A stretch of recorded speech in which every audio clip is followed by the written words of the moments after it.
Breaking news. They just tried to assassinate the vice president of Argentina. More on that in a minute.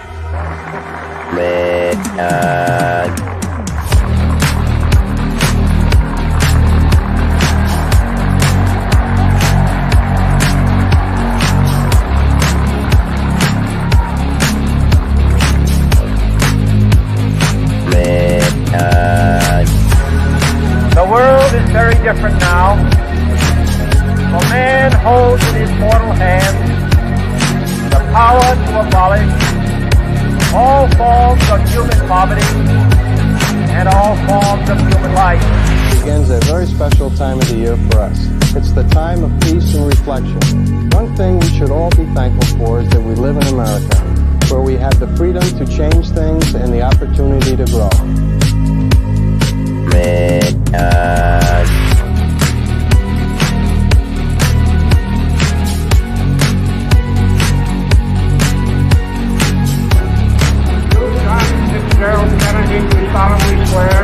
I, John Fitzgerald Kennedy, do solemnly swear That you will faithfully execute the office of President of the United States. that I will faithfully execute the office of President of the United States And will, to the best of your ability, and will, to the best of my ability, preserve, protect, and defend the Constitution of the United States. preserve, protect, and defend the Constitution of the United States. So help you God.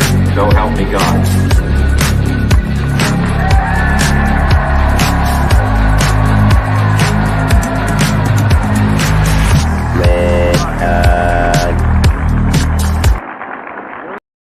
Well, I apologize because I could have been here earlier, but there was a lot of things going on today. And then all of a sudden, I was like, it's another time slot, so I should be respectful. Because I got a lot of friends who are trying to do their show right now. And by the way, just out of like full-on respect, I was in the process of watching Better Call Saul. I think everybody should be watching Better Call Saul right now. And if you're not, shame on you for watching me. You should go back. You know, maybe when this is done, though. But this is kind of important. But I think you guys make sure you're also liked, subscribed, and watching Better Call Saul because it's an amazing show. And they've just been going for a good hour and a half. So if you hadn't been watching it after this is done, especially, then you're going to want to go back and cover some of the stuff that they went through today. But guys, it's crazy. They tried to kill the president or the vice president or however you look at Kirchner. And this is something that's been coming up to me a lot recently. I know it's not everybody's first major, where did I put this? Let me find my picture here. But I was in 4chan earlier. I was looking around my poll, as you do. It's the Curse of Canaan, Masonry equals Kabbalah, you know. And then eventually I was like, whoa, somebody brandished a weapon on Kirchner. And it's like, this was like out of control. Boom. We're talking like right here next to her face. That is brutally Argentinian. That is a foot away. But I mean, in front of everybody, this is just wild. This is some wild stuff. And I think this was happening the last 20 minutes. So that's why I'm like, hey, let's jump on this right now and start talking about that. First off, what do you think? What do you think is going on around the world? What do you think about that? And I don't know shit about Argentina. Like I'm just straight up. You didn't live in Argentina for a year like me? Shame on you. No, that's fair. Nobody knows or about anything about Argentina. It's weird. Well, they don't get media coverage as well. Like it's like if you're not anywhere in Europe, the USA or China or I guess any sort of like world power, you don't get media coverage in the US. Like they use Argentina. That's what. So my experience is they have a lot of oil, right? Like no, they have a lot of grain, and so they've been. Paraguay had some natural gas reserves. Argentina had some water, but they've got also They have radio electricity, atomic energy, patents, all sorts of things. Argentina is where the first heart transplant surgery was done, and certain kinds of technologies like the radio was pioneered in Argentina. Certain kinds of electric cars came from Argentina. I mean, there really was. And then you have to think of Sao Paulo in Brazil. Yeah. There's a lot of in South America. There's really a lot of stuff going on. And Paraguay had the hydroelectric dam, the Iguazu Dam, but they conquered that part of Paraguay. And so it's become part of Argentina. And so Argentina has the biggest part of Iguazu, and they have a lot of money that they're getting from the electricity from that dam. But so is Paraguay. I think it's something like 60 to 80% of South America are powered by this one dam that Argentina controls. So a lot of hydroelectric, and then they did the grains for oil deal, which was my whole thing. When I was in South America, I had been, traveling around, got to Argentina, met this attorney named Niesman who gave us a thumb drive. And we found all this data that connected Kirchner and her presidential cabinet to taking a grains for oil deal with Iran and Saudi Arabia. So Saudi Arabia was giving them oil. They were giving them grains.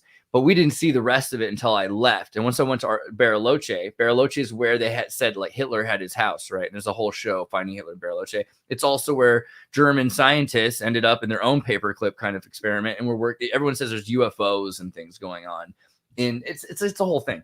But Bariloche also has the Center for Atomic Research. When I left there, she's freaking out, thinking that I know something I don't know. I'm assuming. I don't know. This is my conjecture at this point. But for real, she goes to the UN and she says, hey, we didn't know anything about this. We had no idea that, the Obama administration was saying we had to give our nuclear secrets to the House of Saud and to Iran in exchange for, this and that. And so it was like, wait, what are you talking about? And whoa, why are you saying this all now? It's like, it seemed like she was going on the major defensive. And after that, there's been this just epic amounts of, I forgot if I mentioned that Niesman died right after I talked to him and he got the thumb drive. He was suicided like an hour before his court case or 20 minutes before his court case in his room with a gun left in his hand. And that didn't even make, Western news or anything either. But so Kirchner's been an issue that's been going on. This was maybe like 10 years ago now. Kirchner's been going on. And it got to the point where they were asking for 12 consecutive life sentences for her different corrupt politicians that she'd put in power. And so it's a crazy thing because it's not quite the Shinzo Abe. Everyone knows Shinzo Abe. Everybody knows Japan. It's like a major thing.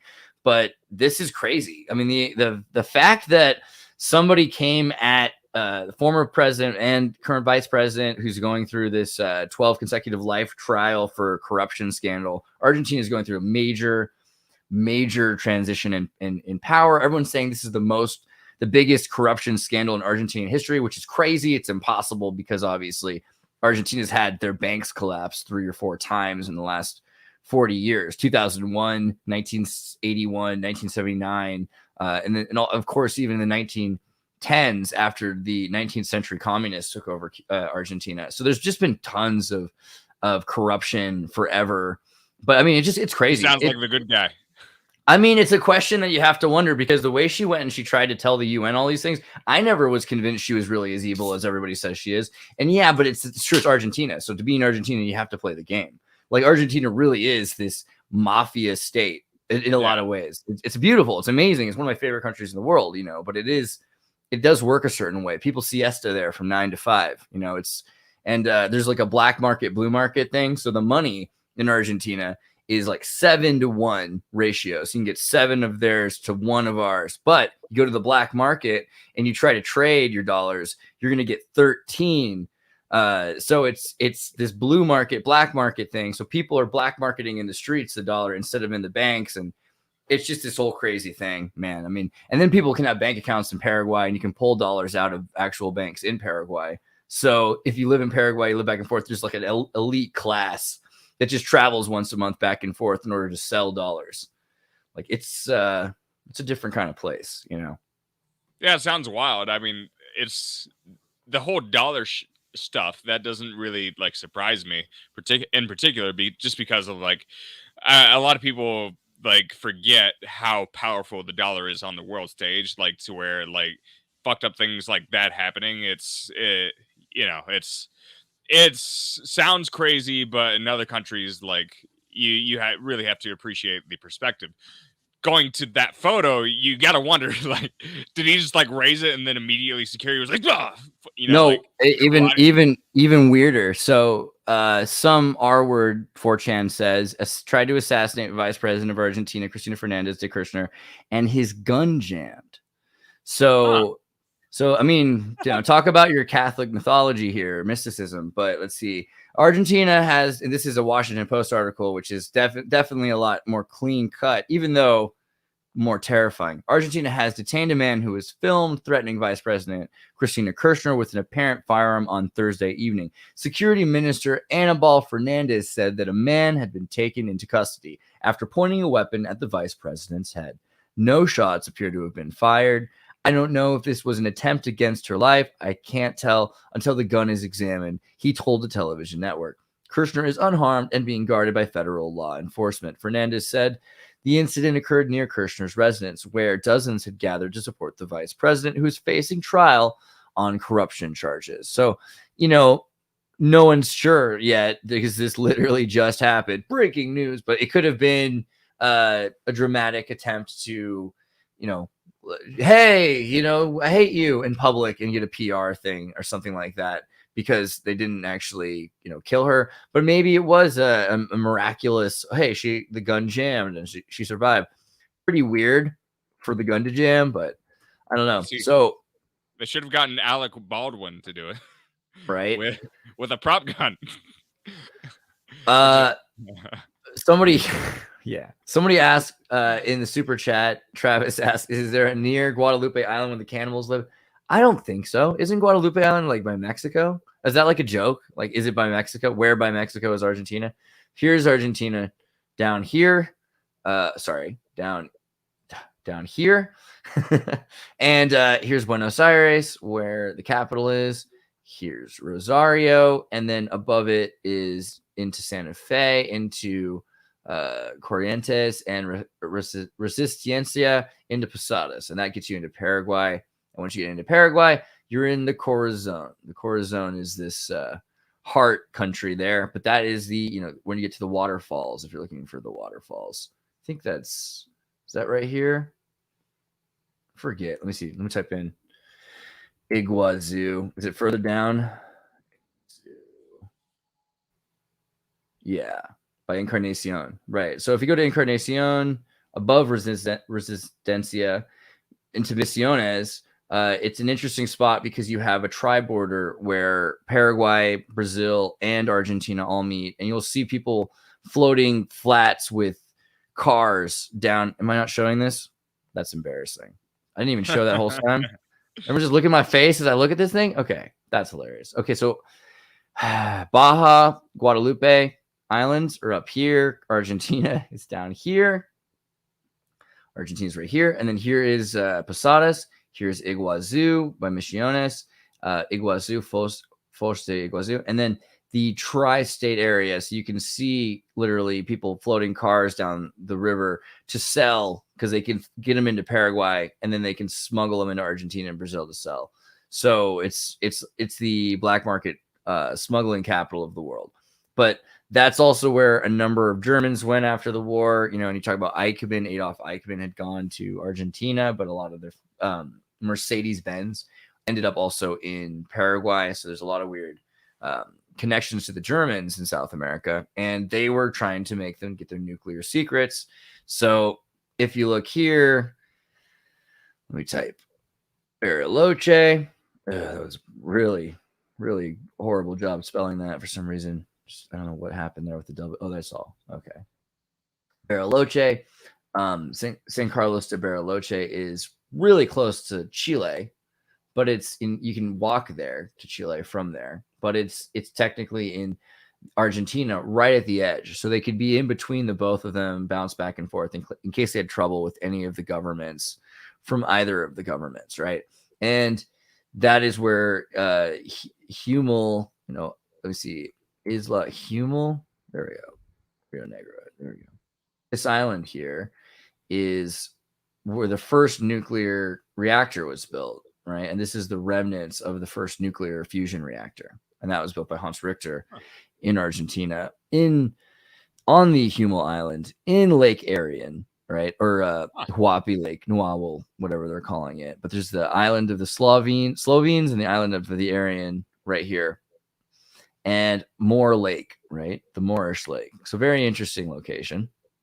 And then across pulling out, this is the road 247, 237, right? So it's the Shining Road that's referenced by Stanley Kubrick for the purpose of pointing out that this is where the Germans ended up in South America. So, I mean, it's an interesting location for a lot of people. It's also where the Draganovich Trail ended up, which is where Nazi families were able to have their families pour out into South America. And that's where they were trying to get all the data from Kirchner for, because they said, hey, Kirchner, you have to have all this information and you have to be able to tell us, mainly because Iran needed to have nuclear secrets in order to proliferate not nukes or any sort of weapon, but free energy systems. That's lots to take in. My knowledge about any like South American country is very limited. What is it? If you've been to a variety of them, what do you think is the most or the least corrupt South American country? What do you think? I mean, I guess like that's such a hard one.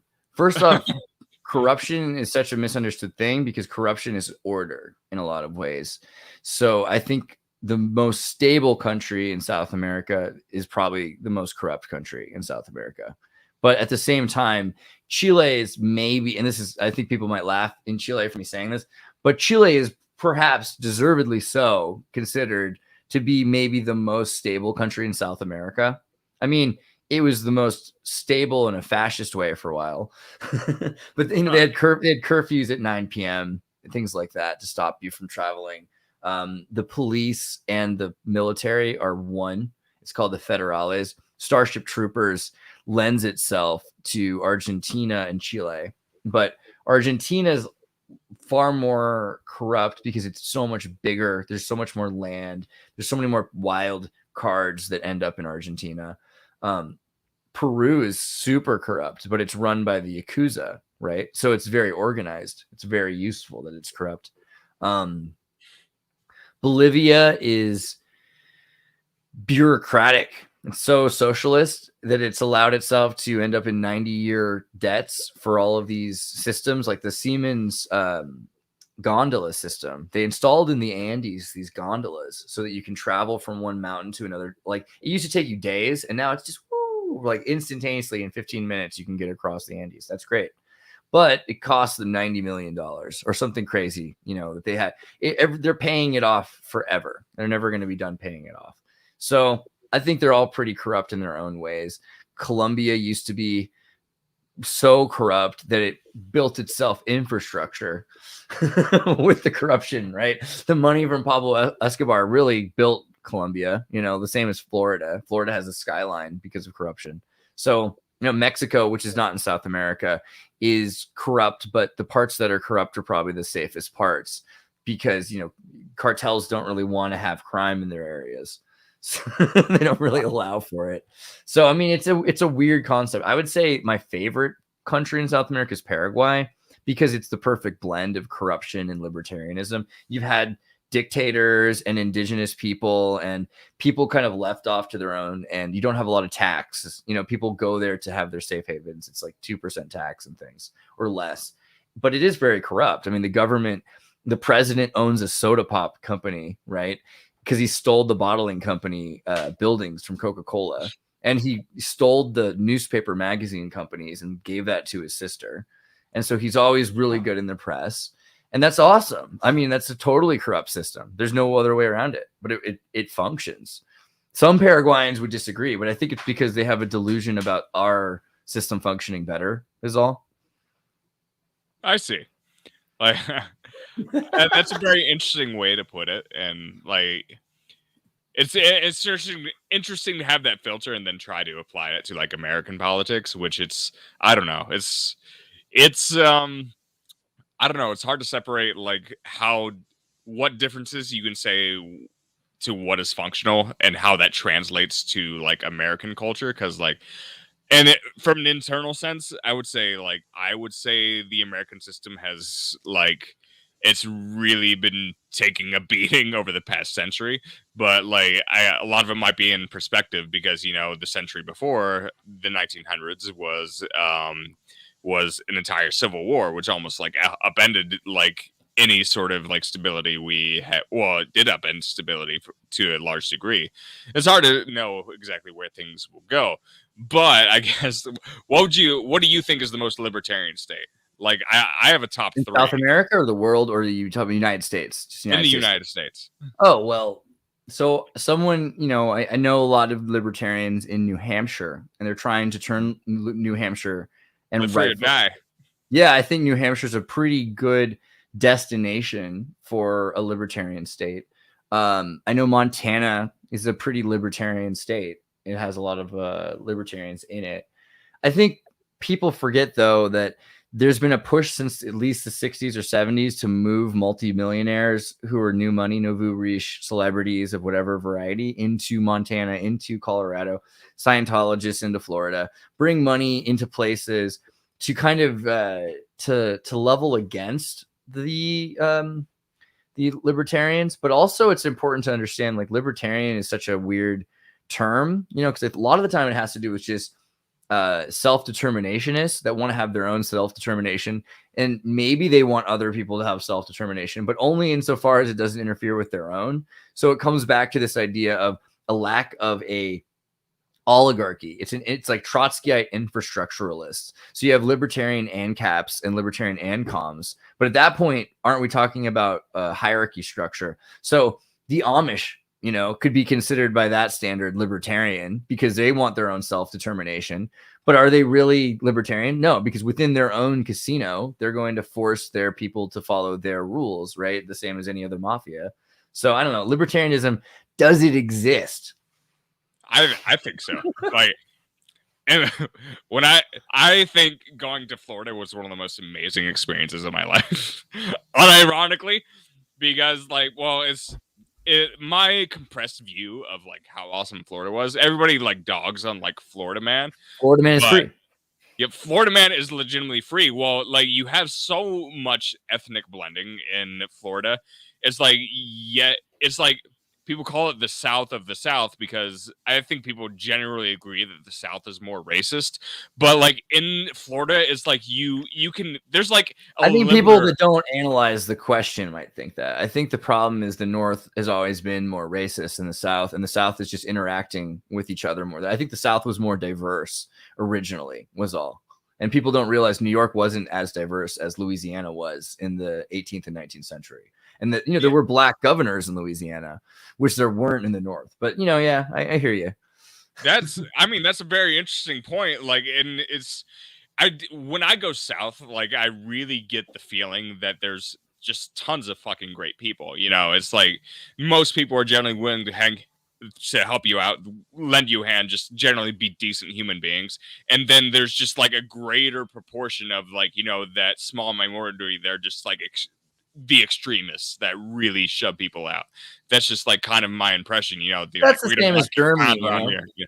German. I hate to. I mean, but okay. You know, German Austrians. You know, I've met tons of really great German people that think that they're the worst country in the world. They're like super masochistic, culturally masochistic. They dog down on themselves.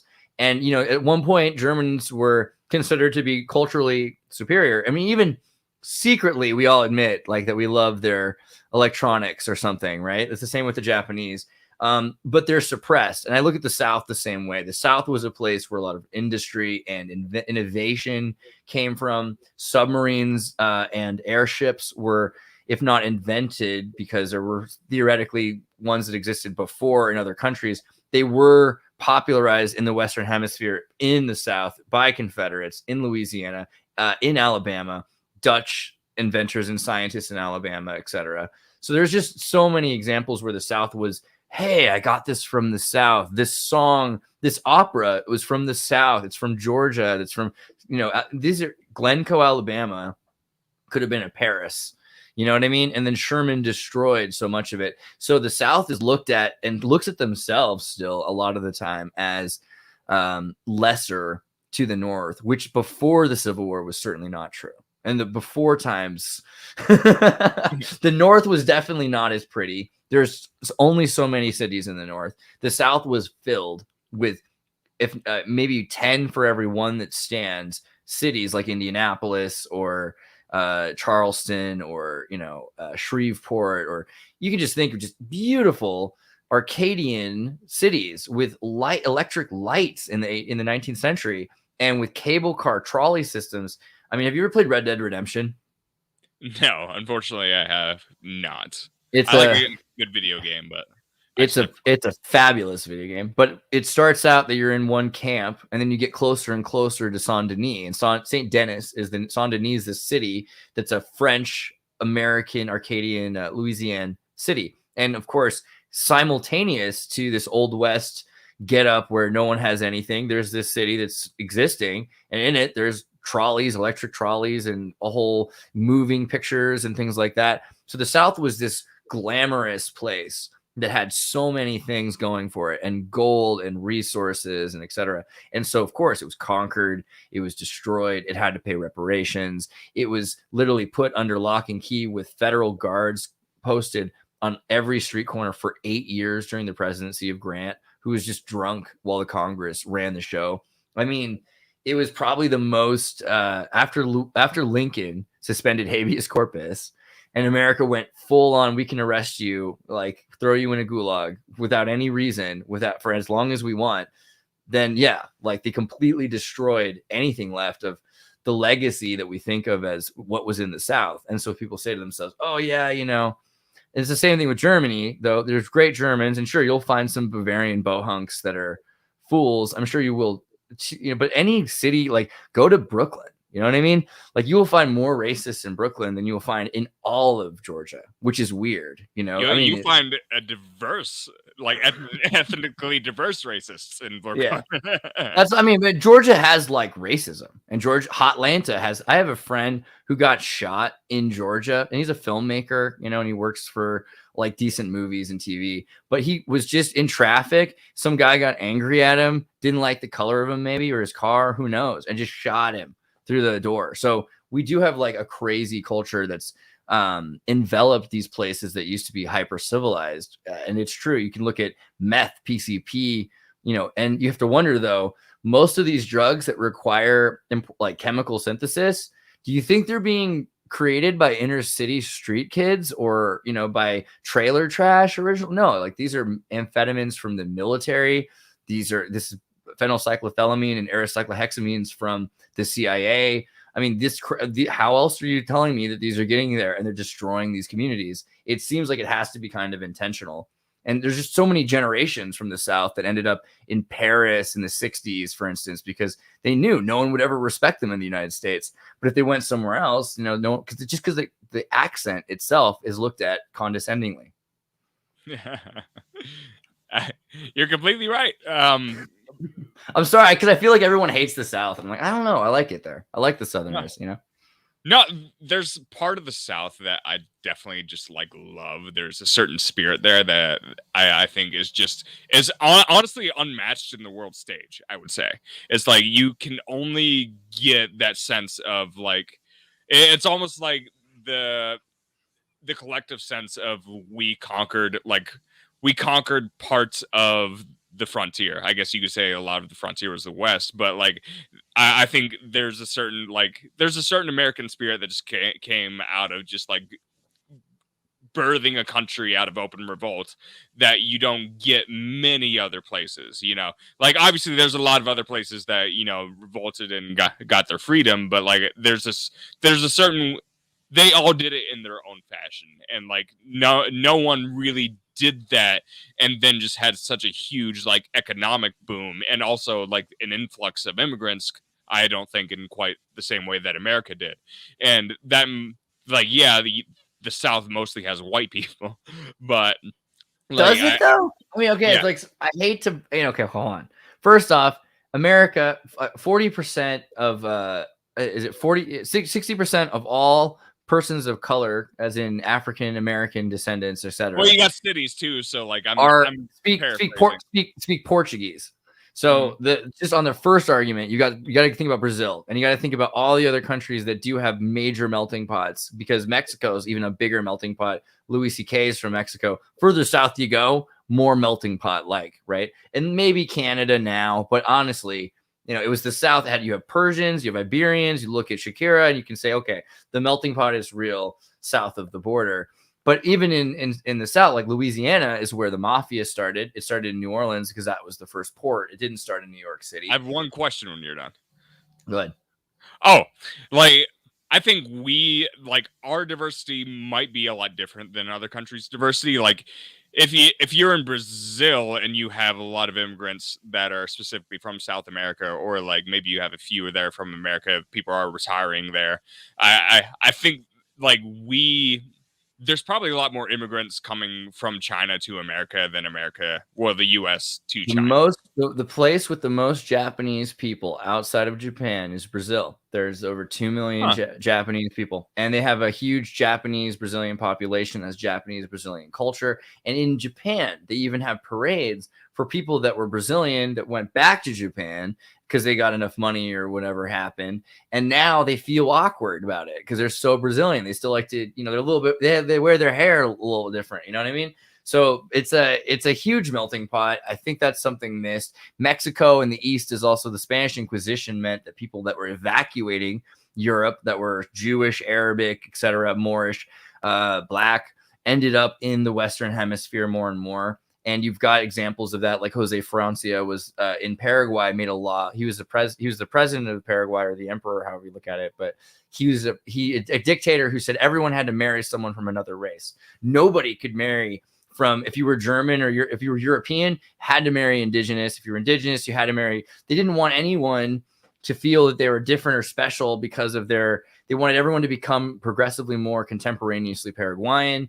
And it was the ultimate fusion at the time. I mean, I think America also, another interesting thing is after the Civil War, there's a state in the South near Rio Bahia in Brazil filled with Confederates. They call them the Confederates. And the Confederates, when they left, because they're like, oh, we're losing here, what are we gonna do? A lot of them went down there, and they have a festival every year in the south of Brazil where they celebrate the Confederate flag. And you'll see blacks and whites and indigenous people all wearing Confederate clothes with a Confederate flag, because it doesn't mean the same thing 150 years later. Or if it does, if the meaning changed, maybe it changed up here. Maybe we've completely changed the story because we've got this new narrative saying that it was about slavery when they had a gradual emancipation clause for the Confederacy. We're working on industrialization, had Eli Whitney's cotton gin, and there were blacks fighting on the side of the Confederates.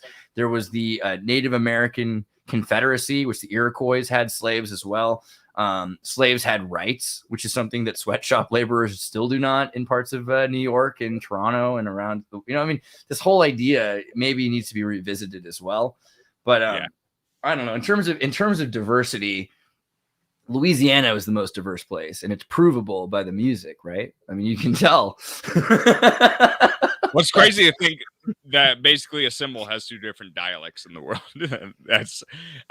But it works. Like I guess symbolism can functionally work that way. There's no reason why it doesn't have that kind of parallel to language. But yeah, that's all incredible information. Like, to just think about it. Like, it seems like Brazil would be an awesome destination. Like Brazil and Louisiana. Dude, Louisiana, heavily underrated place. Like it's just like Brazil. So like Brazil or Louisiana. I have family members that love Jimmy Swaggart, if you know who that is. And they traveled there, and I just have such a poor association of just like, that's fair. I used to, like, I went through a big, like, cool young atheist guy stage when I was younger. Now I'm kind of over it, and I'm just like, oh yeah, right. I'm a little bit closer to center, when it comes to that thing. But still, I have such a bias against like televangelists, where I'm just like, it just kind of rubs me the wrong way. Like, did you ever see the televangelist that Trump liked? That what's her name? Paula Kane, or some Paula Kane one? Maybe Trump televangelist Paula Kane. I'm thinking it. Why are you Paula searching? White Kane. White Kane. It's got to be something about her. Her whole background is that she would do, and she looks like this terrifying, like her outfits, man, dude, where's her outfits? Because she's got these long 6-inch long fingernails, and she, like the Christian right fascist that seems like movement. Such an intentional photo right there. Like, ooh. Getting her. Let me go back to it, but yeah, it's true. Where was that? I missed it now. Oh, there it is. There's definitely, this is something very Kubrickian about the framing, I admit, on her face too. But there's something about Christian right fascism, as it were taught to call it, that has an aesthetic, right? There's a look to the lighting and the makeuping and everything. It reminds me of, it's special. She's a Fox News host, that's for sure. Well, I mean, so she's got her own televangelism. Let me see if I can find the thing. And I've watched a few of the episodes because he says he doesn't go to church. He just takes the time to watch televangelists and specific ones at that. And man, I mean, she does the hand symbols that are super weird. I don't know. I wanted to find her in these weird outfits because I remember her in these like weird all black outfits. That's a weird photo. I don't know, with the baby. But I don't know. Oh, well, yeah, there we go. And then what is this all about? Televangelist Paula White under fire for celebrating Halloween. Fought with the Little Red Riding Hood and the wolf. I don't know. I'm not sure. But televangelists, I don't think that they're the worst thing in the world because they are an Illuminati card. You know what I mean? They must have a certain kind of power that's there. But isn't that guy, which is the one you're talking about? The guy who, what's his name again? What? Sorry. Remind me what I'm trying the Louisiana televangelist. Oh, Jimmy Swaggart. Yeah, Jimmy Swaggart. Isn't he the one that like said he lost money and found the money, or is that a different one? That's a different one, right? Oh, I don't know. Like, yeah. So there's always a question there about their legitimacy, and like obviously you can make a lot of money off of the idea of talking about God, you know, but maybe it's good because he could have been talking about porn, right? Like Jimmy Swaggart could have been like, hey, you know, women, burn your bras. I don't know, like something like that. What do you think? Oh, like if that the underlying philosophy is that, you know, there's a certain group or percentage of people that are destined to be sheep and they need just like some stupid leader that says stupid things in order to just keep them quiet. Like, I don't know, it's possible. But it's like, I don't know. To me, there's more pressing dynamics in society. Like, I don't know. I think we're slowly we need more people to be I think a bit more rational. I think we need a little bit higher expectations for the sheepish area of society. That's my hunch, I guess. I don't know. I can't prove that, but that's just my feelings about it, I guess. I wanted finishing up Florida, why I had such great respect for Florida is like, well, in terms of like what I was talking about in race, it's like there's such seems to be such overlapping areas in terms of like where races interact. Is like it's a net negative for anyone to actually be racist. So if anyone is racist, they almost have to keep it to themselves because there's a certain level of forced cooperation there. It's like if you're running a stand, you know, and if you're racist, you have to basically cut out like 30% of your clientele. It just doesn't economically work to be racist in Florida. That seems to be where I think it's less like what's the word? Segregated. I think parts of the South are definitely, you know, like they won't say it's segregated, but it's functionally segregated to where. Have you seen the Nazis of Philippines? No. This is what blows my mind because I always say there's no such thing as a Nazi because the Nazis were invented by, you know, Hollywood to make, you know, it's a colloquialism, but National Socialists were never actually, you know what I mean? But now you got people that love the Hollywood and it's so confusing because it's like, what part of it is the thing you like? Well, the thing you like about it has nothing to do with what happened in the past. It's this new created Hollywood horror film kind of idea. And, you know, is it about the purity of the Filipino race? If that's the case, and isn't it, if everyone can be one, isn't there some diversity? Like, where's the logic, you know, to racism? Because it's such a plastic concept, especially the Filipinos. It's interesting, you know, like the Spanish, they have a mixture. They're one of the most westernized Asian states, but through Spaniards, right? And Spaniards also brought Arabs, and so there's a really interesting gene pool in the Philippines, right? It's a diverse gene pool. Same thing with America. So when Americans say, "Oh, they're racist," it gets really confusing because you're like, "Well, aren't you like, you know, you're Dutch, right? But wasn't your great grandfather like a Dutch man who like wasn't your great grandmother like an Indonesian lady that your great grand Dutchman met?" Like, because I've got, dude, so many Dutch friends of mine I know they're all, like 4, 6, 8 generations ago, they have Indonesian in them or something like that. And yeah, they're tall and blonde now again, you know, because but it's super confusing for people to be all about racism when realistically it's such a plastic thing that they're focusing on. I don't know. I mean, I'm not against people having, like, I think it's important for like Latino pride. I think even Black Lives Matter, like the people that were trying to get involved with that, not the people who started it, but there were some people that really were like, okay, yeah, on the face level, like, yeah, Black lives do matter. I mean, I'm not trying to say they don't, I agree with that. People like that, I think there's a place for that. And even, there's the groups of the white nationalists, which to an extent is really hard because being white is such a confusing idea. I mean, there's one person that all blue eyes come from, right? So it is a spreading thing.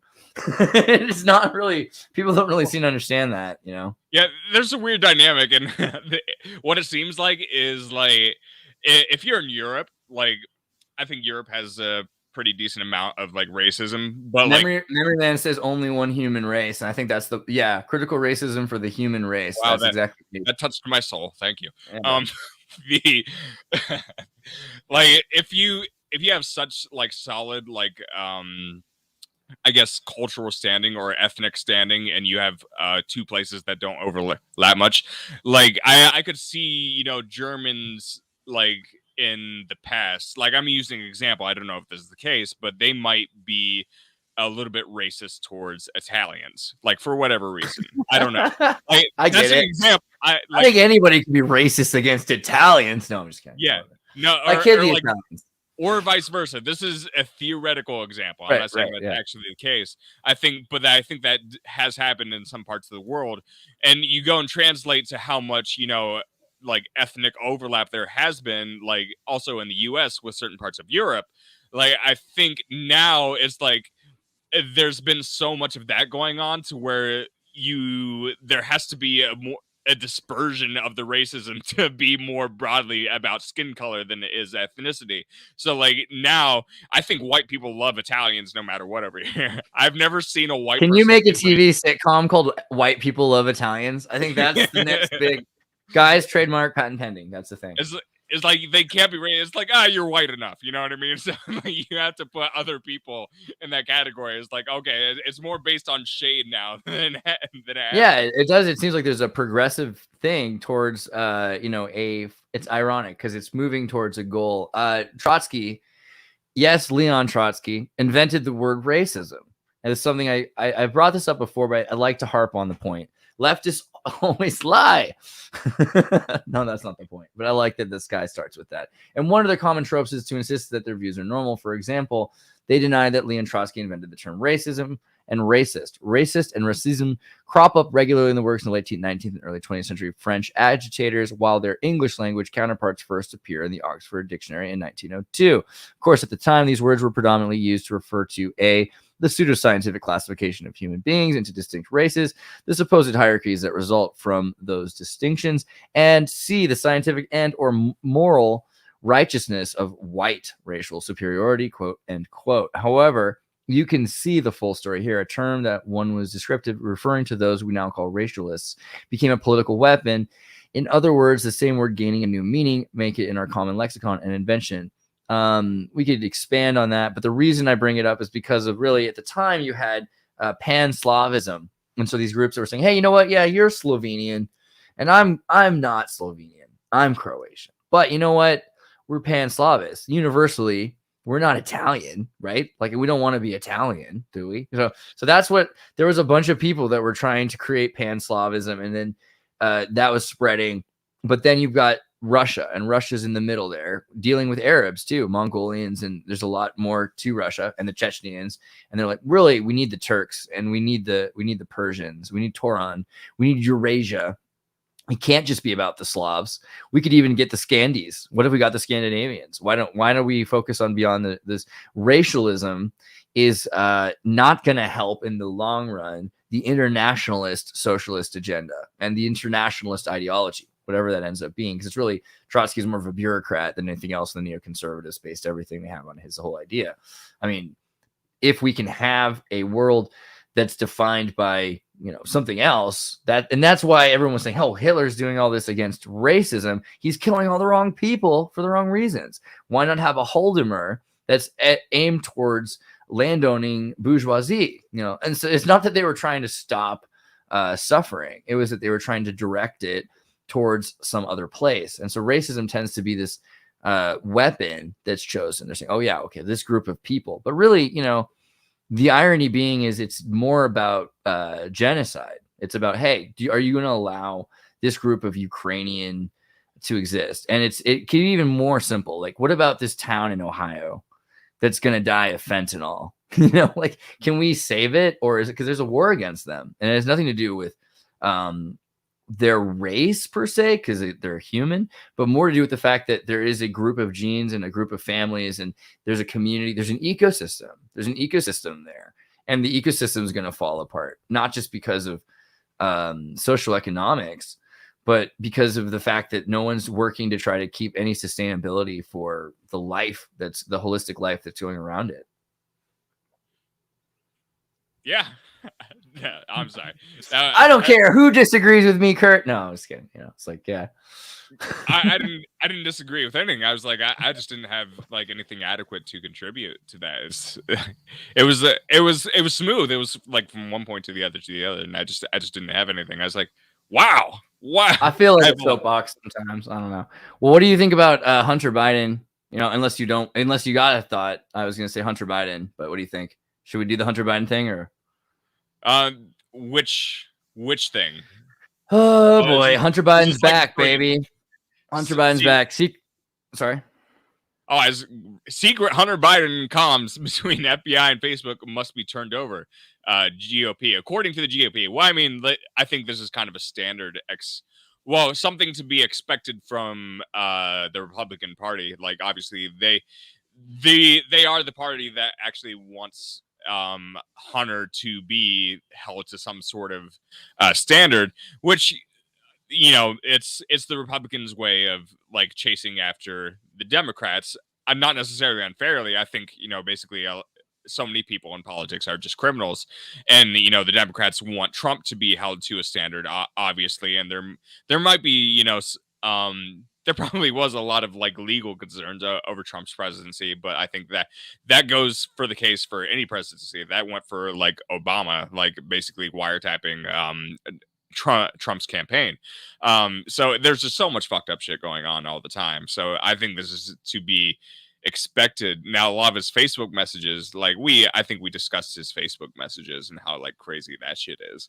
It's pretty wild. I mean, yeah. But I wonder, like, this is the joke meme about they took the picture of what they stole from Trump, and then they said, they put these white squares over it so you couldn't actually read it, and they're like, this is just a taste of what we got from Trump, and it's so someone put a bunch of like words over it. Fang, Swalwell, Jeffrey Epstein client list, UFO, birth certificate of Obama, the JFK papers are all over there, and then Representative Schiff's phone records. So I mean, this is one of those like he said she said things, I guess. But where's Melania's panties? We want Melania's on Amazon. That's the thing. We need to get back to Yvonne. Told by not the FBI. Ivanka Trump having a fashion line was a good deal because it meant that we could have look for the union label and organic cotton, and I thought that wasn't so bad. But it is what it is. I don't know. Maybe so. What are we? Are we on this thing? Because it's like everyone's like, well, then check the Trump kids' phones. Do you think the Trump kids' phones are going to have nearly as interesting pictures? Like, have you seen? We just showed you what the right wing aesthetic looks like with the powdered wigs and faces. They don't really look like they're going to do crack and have fun, do they? I mean, not crack. I mean, they're high class, so they'll snort cocaine. Right? Maybe. You never know. Like, I don't know. The Trump family did kind of give me vibes. Like, maybe they did like to party a little bit, but I don't think any of them are stupid enough to stupid or have like a death wish enough to actually message people and with actual like criminal activity. Like we agreed that Hunter maybe had sort of like a self-destruction like kind of vibe to that whole scenario. So I totally different vibes. I think the Trump family, at least the Trump family, is a little bit more respectable. Like a little bit together, slightly. Yeah, at least slightly more held together. Like, of course, every family has shit. I'm sure wild shit goes on in most families to a more or less degree. But one more point. Sorry, one more point about Florida. You can drink You can drink on the streets in Florida. Sorry, I had to go back to this topic. I love Florida. Florida can be the point. I like it. Yeah. You can drink on the streets in Florida. Perfectly fucking legal. I think that's evidence of kind of the spirit of Florida to a certain degree. And all criminal records are why you see so many memes about Florida man is because all criminal activity is public record. So if you get arrested for anything, you can be in the newspaper the next day and your friends will be like, oh yeah, I saw you in the paper, man. What'd you do? And it's like all your stupid shit is out in the open, but like to a certain degree, it's like kind of cool. You know what I mean? Because like that's like feudalism, public shaming, putting people in shackles in public, except online, you know? Yeah, but it kind of dilutes the effects. You're like, oh yeah, I fucked up, like whatever. And your friends kind of laugh about it instead. So like, it's like I think, and they have pretty low taxes. Other thing, they're doing certain things with their school system, so it's not like as indoctrinating. Although like it's such a polarizing topic, but I think like Florida is definitely a very, very libertarian state comparatively. You can't be totally like we live in such a powerful, I guess, federation. The federal government is powerful enough to where nobody can detract completely, you know, because like we're still paying so many taxes. The taxes are proportionately federal and there's only so much escape you can do. But as far as like what states choose to enforce and what they instruct their state cops to do, that is supremely important. And I get pretty good vibes from Florida in general in that regard. So yeah, I think if we get in the train where we start legalizing psychedelics, I think maybe Florida's weird because they still have some hardcore conservatives that warp the politics. Totally. Most of that's interesting to hear the other side because, you know, yeah. I think of Scientologists in Clearwater. I think of the Christian right. I think of the old Jewish conservatives from New York that have come down that have been, you know, in Wall Street or, you know, a lot of people that worked in New York City but don't stay in New York City. So there's a continuation of that and a continuity of people born in Florida now from a culture of money making. You also have Cuba. So you've income taxes are shifted away from direct income tax to tariffs. And you've got, you know, like when you take a road in Florida, you'll pay a toll often to go through certain roads, which is less common in other places, maybe more common in the East Coast in general, I guess. I think that's a completely libertarian type of style to run things. Actually, it's like it's pretty reasonable. Yeah. Yeah. You don't like it should be one or the other. It should be full on. We collect taxes through tariff. If the state has businesses it runs, great, do it. Run a few businesses, but also, you know, you have to be careful because these are non-competitives. You know, if it's, for instance, they don't allow you to have your own post company. If they run their own post company, they don't allow you to have your own roads. If they run their own roads, they might make rules against drone aviation if they run their own roads or something like that. So it's always a thing where taking money, you know, you have to be very careful about what services you allow a government to do. I think it's a dangerous situation because Florida is always in the hands of somebody, and it could fall apart at any moment based on that. If your government is strong or weak based on a hurricane and based on like tourism, that's a dangerous thing. But Florida has a lot of agriculture in the north. I think there's room for Florida to make sense, but I wonder about calling it libertarian. It seems classically liberal in the sense that they didn't make everyone keep the masks. It was definitely an experiment. They said, okay, let's see what happens in Florida if they don't have to wear the mask. Clearly it works and they're fine. No, but I don't know.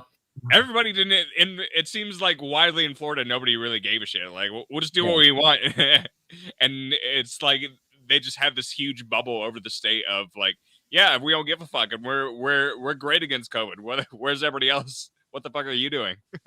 Yeah, I think it's like, is the Queen of Holland a libertarian because she allows her citizens to smoke marijuana? You know, I think Florida is like, it's a place where people are looking for Florida dynamics, of course. Around the world, we look up Florida man in order to see what the human race is up to. It's like, oh, Florida man took this new research chemical. Florida man did this horrible thing. Florida man went through this or that. So Florida man is the MK Ultra guinea pig.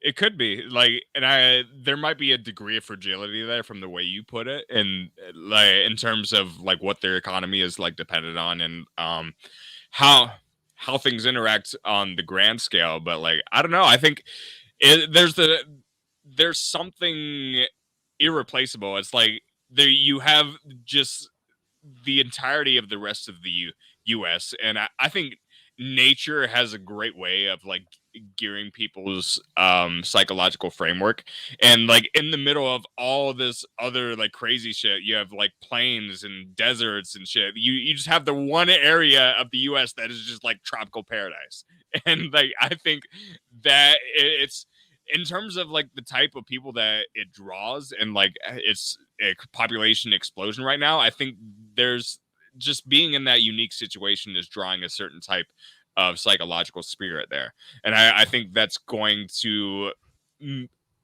change the way in which the politics drift over the next 50 years, and I think it's going to drift in a very good way. That's just my hunch. I might not know enough to like. Are you in Florida right now? Did you go to Florida? You just were in Florida, right? You're not. I was just in South Carolina. Totally different. We should go to Florida. That's I want to eat alligator. I was talking to someone in Florida earlier today about going to a Starfort, and like alligator, dude, it's like 88% meat. It's just muscle. It's so good. I love it. Yeah, alligator. And we had a seafood buffet, which like pretty much if you go south, like southeast, jumbo shrimp. Yeah, you have to try it, and like they had really good. I feel bad every time I eat prime rib because it's like I feel like I'm it's a little bit of gluttony, but it just tastes so good, you know. Like I don't know if human beings are deserving of prime rib, but it definitely tastes good, you know. It's terrible for the environment, and you're like, oh, this is delicious. I don't know. I have mixed feelings about like just indulging on food, you know. You got to do it. I think it's important. I think what's funny though, now I can watch shows about foods I've eaten and I can remember, like, and that's not bad. Yeah. You don't have to always eat it. The metaverse is scary because I want to try. One of the reasons I want to try Hikaru, I was like, yeah, you know the rotten shark that they serve up in like Iceland, like, you know, it's fucking terrible. You're like, it's traditional, and you're like, people. There were a generation of people that had to fucking survive off of this, you know? And like, I appreciate the suffering that I'm going through by trying this food. Artichokes, man. That's how I feel. Like, dude, how starve crazed were you to try to eat an artichoke and figure out like, okay, if you boil it and you just scrape parts of it, you can eat that. You know, it's Taiwan drone. We talked about this the other day, but you didn't. And so I thought maybe we might want to get into Taiwan. It's kind of interesting. So Taiwan shot down a drone near China that was, and the premier says it was appropriate. I agree. But it was a big drone, and there's a number of West Taiwan. There's a lot of these, yeah, right, exactly. There's a bunch of these large drones that are you could fit crews on, but they can fly themselves, and they're going to be drones that carry men because you know manned drones. That's the next thing that comes. So you're going to start hearing drones a lot, referring to vehicles that are flown from a centralized place or an AI swarm intelligence to fly them. It's just non-manned non-human piloted vehicles. But this was a non-manned vehicle in complete truth. And it was close to their shores. And I've seen videos. Let me see if I can find the Taiwan throwing rocks. Pretty funny. Taiwan installs drone defense after soldiers see these drones flying over them. And they're like, hey, what are you doing? Get down, go away. And the guy goes and he grabs, picks up a rock. Hold on. Boom. Wait for it. Come on, do it. Throw it. That is impressive. These guys are, I mean, come on. They're not baseball stars. That was pretty good. Do you see how close that got? Shit. That's amazing. Right there. One more. Ding. I mean, like, so I mean, I always think of, in Vietnam, there was a point when I forget if it was Nixon himself. I don't know if it was Nixon or if it was George Bush. I think it was George Bush was flying, and they were showing him the Vietnamese lands that they were conquering, you know, and they said, "Hey, what are these guys here?" And then one of the generals explains, "Oh, those guys are they think they can they're throwing rocks at us and they're throwing sticks at us, trying to stop our helicopter." And so I think it was George Bush. It might have been Nixon. But either one, they said, That's so ridiculous. Those fools, how could they possibly think that they could win against us with sticks and rocks against our helicopters? And then the general's like, who's been there for like 5 to 10 years, like, you don't understand. We've had helicopters and they still are throwing their sticks and rocks. Like, how are we supposed to win with even if we have helicopters and everything else, how are we supposed to win if they're still fighting us with sticks and rocks, So, I mean, there's a thing. I don't think that Taiwan can be beaten ideologically. Like a zombie level of determination. Right. Yeah. They're like, okay, throw rocks at it. I'll die before I let this happen. And I don't think that that's going to go away anytime soon. No, that's awesome. It wouldn't surprise me if there is like a certain, like, maybe somewhat like very revolutionary type of spirit in Taiwan, like, it wouldn't surprise me. Like, I don't know much about the area except that China is like butthurt that they don't control it fully, but Taiwan, I had in terms of like current events, I was watching somebody say that they were 90% certain that Taiwan would be invaded. And I think that's a lot of people's sentiment that Taiwan will be invaded, but like, you never really know looking from the outside. A lot of things look tense for a long time. Like, say things like the China housing market. There's been news reports, on and off for the past decade that it's going to collapse over and over again. Now it's taken a big hit this year, and a lot of people think it'll like totally like fall out by like 60%, but you just never know. You don't know how to see through the propaganda. And this is something that's happened, 3 different times over the past decade, is like, how bad is it going to get? You just don't fucking know. Things have to pan out. The reasoning that he gave as to why this might happen is because the U.S. might have some intelligence that they are trying to position themselves more formally so that they will actually make an invasion. And the evidence that he brought up was more from an economics perspective. You have Apple. There were just regulations put on Apple so that they couldn't do as much of their manufacturing directly in China. They just did they now have contracts to where they're going to do a lot of their manufacturing in India. These are new developments that really came out in the past year. You have Tesla, which is becoming a much larger company, economically speaking, which is having a lot of issues with their factories in China, and they're wanting to relocate to other places as well. I don't know to what proportion that is, but like, a lot of people know about that development, that they're having difficulties with their factories in China right now.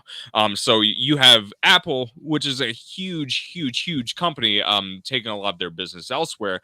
Does that make us? That does put us in a position to where if we want to sanction China, we will be able to do a lot of sanctions against China if we would need be. If we have a lot less business over there, that's essentially the next natural ease of political foreign policy, is if that happens. So there seem to be some things weirdly shifting around that make it seem convenient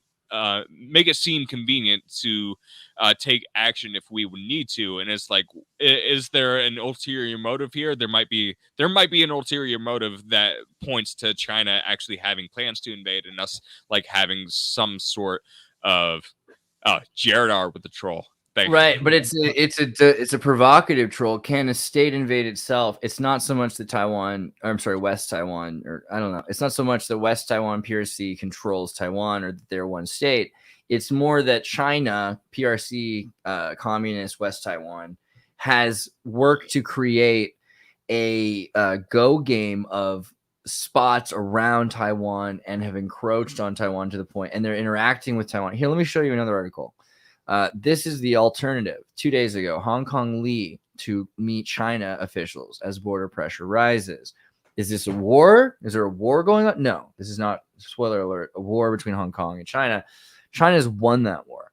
And so with this, what they're saying is, hey, technically we should have these closed borders. But what if we open just the borders between Hong Kong and China during this hotel quarantine? Because there's been a hotel. Let me see if I can find that out. Leader proposes reversal. hotel quarantines. There's a lot of Hong Kong is starting an end to hotel quarantine in November. A lot of dudes are stuck in these prison-like scenarios in the hotel quarantine. I think that's probably worth explaining a bit more. Hotel quarantine. Rule class procedural mismanagement of the state's hotel quarantine program. People have been illegally held. Some people are international officials. Some people are agents. Some people are diplomats. Some people are just Joe and Bob. But it's a serious thing because people, I mean, it's basically a hotel prison system that's going on. I mean, it's not the worst. There's a lot of other aspects of it. It's only for certain people that probably that's rightly for, because there is an espionage war going on simultaneous that's on another, as an aside. But there are a lot of people that are caught in the mix up here. The same way people get stuck in any war. Now people are quarantined in this circumstance, and they're trying to open up the borders, which will allow for further trade, further expansion. They've already started using Mandarin. They force all their students in Cantonese schools to speak Mandarin, to pledge to the Mandarin Pledge of Allegiance to the PRC in their morning classes. Now they have to pledge to PRC in order to take classes. So they've been conditioned into believing that, hey, we might be ideologically a little different than, Beijing, but we are all China, right? I mean, we're definitely not Brooklyn. We're definitely not Boston. We're China. So there's a push to make them feel like assimilating. It's what happened to Austria in The Sound of Music. What do you think? I don't know. I can't contribute past that because China is just a strange animal. Well, it seems strange to us because we're in the West, but like I kind of wonder to a certain degree, like as much as China wants to annex territory, and if they could annex more territory, they would, and the same with Russia. It goes back to Ukraine. They used to own most of what Ukraine is today, right? Before World War II. Yeah, I mean, I don't know. Like, it depends how far back you go, because you could think about, Poland before that, and then if you go before Poland, because the other thing is Moscow wasn't a city when Kyiv was a city, so Kyiv is older by 1,000 years. So I mean, it's complicated, but really the thing is the Russians pull back to the idea that they're all children of the Turan, the Tartarian, Turanian Eurasia. And so that is a bigger idea to them than Russia today. Russia's just the offspring of that, and they want to participate in the renaissance of the Turanian Tartaria. And that's a fair thing to want, because it's land versus sea power. If you're a sea power, you're constantly building ports in people's land to do trades of other people's land goods, right? So a sea power has to interact with all of the land powers. So if the land power is united and the sea power is united, I mean, the land powers ought to be united if the sea powers are united, because the sea power becomes united eventually and has this entire network to connect all of these different consumers and their products. I mean, that is Amazon. That is the fourth industrial revolution. It's the connectivity and the social non-entropy revolution. So Russia wants to be at the center of that, and that's why they think it's so important. But I mean, Ukraine and Kyiv are both, they have their beliefs. The South is Crimea. They think that they're the Tartars. They talk about that. And then you've got people that think they're the 13th lost tribe of Israel that went through Istanbul, that went up to the north. And then you've got Rus, and the Rus are the Scandinavians. They're not Russians, but there are Scandinavian Russians in St. Petersburg and everything else. But the Rus came all the way down into St. Petersburg. And then they have a connection with the Greeks, but it might be a bit conflated, because they did in the 19th century start to rename things under the period of Catherine the Great, Sophia, or, whatever, just naming things after these very Greek ideas, which weren't the names of things in the 1600s. So, yeah. Do you think, in I don't know, if you can't really make apples to apples in any sort of political argument, but do you think if it weren't for Russia that we would have annexed Cuba? If it weren't for Russia, we would have annexed Cuba. I think that, okay, so kind of like what I think is like Kennedy was killed because of the Bay of Pigs, basically, amongst other things. And one of the main reasons, there were a lot of white rich people, plantation owners in Cuba. and black families too that were plantation owners. But there were a lot of wealthy families that were at that time. And Cuba had been in the 19th century, the Civil War, people that weren't just going to Brazil from the Confederacy. There was a group of people that ran a lot of the Union and the Confederates, a secret society called the Knights of the Golden Circle. And the Knights of the Golden Circle wanted to build Cuba into the new Atlantis headquarters for this new empire that was going to swallow up the United States, the Confederacy, the British and French territories, and Spanish and Portuguese territories in the South. And there'd been people outside of the United States working on this. O'Higgins from Chile, who's an Irish family, but a Spanish. The Spaniards ran the Irish boats through the Dutch because the Dutch had been controlling the Spanish boats. So the Dutch took over, and then Irish took over, and then the Irish were not listening to their nepotistic leaders. So there's a lot of people that were working towards this idea of turning Cuba into the new capital that they could interact from. And then you've got in the 60s, the 50s and the 60s, the CIA looking at this international trade system and saying, hey, we got to be careful because we're about to deal with internationalists that are going to try to like swallow up this territory. We should make sure that we hold on to it. But that's also because they're taking care of their families, right?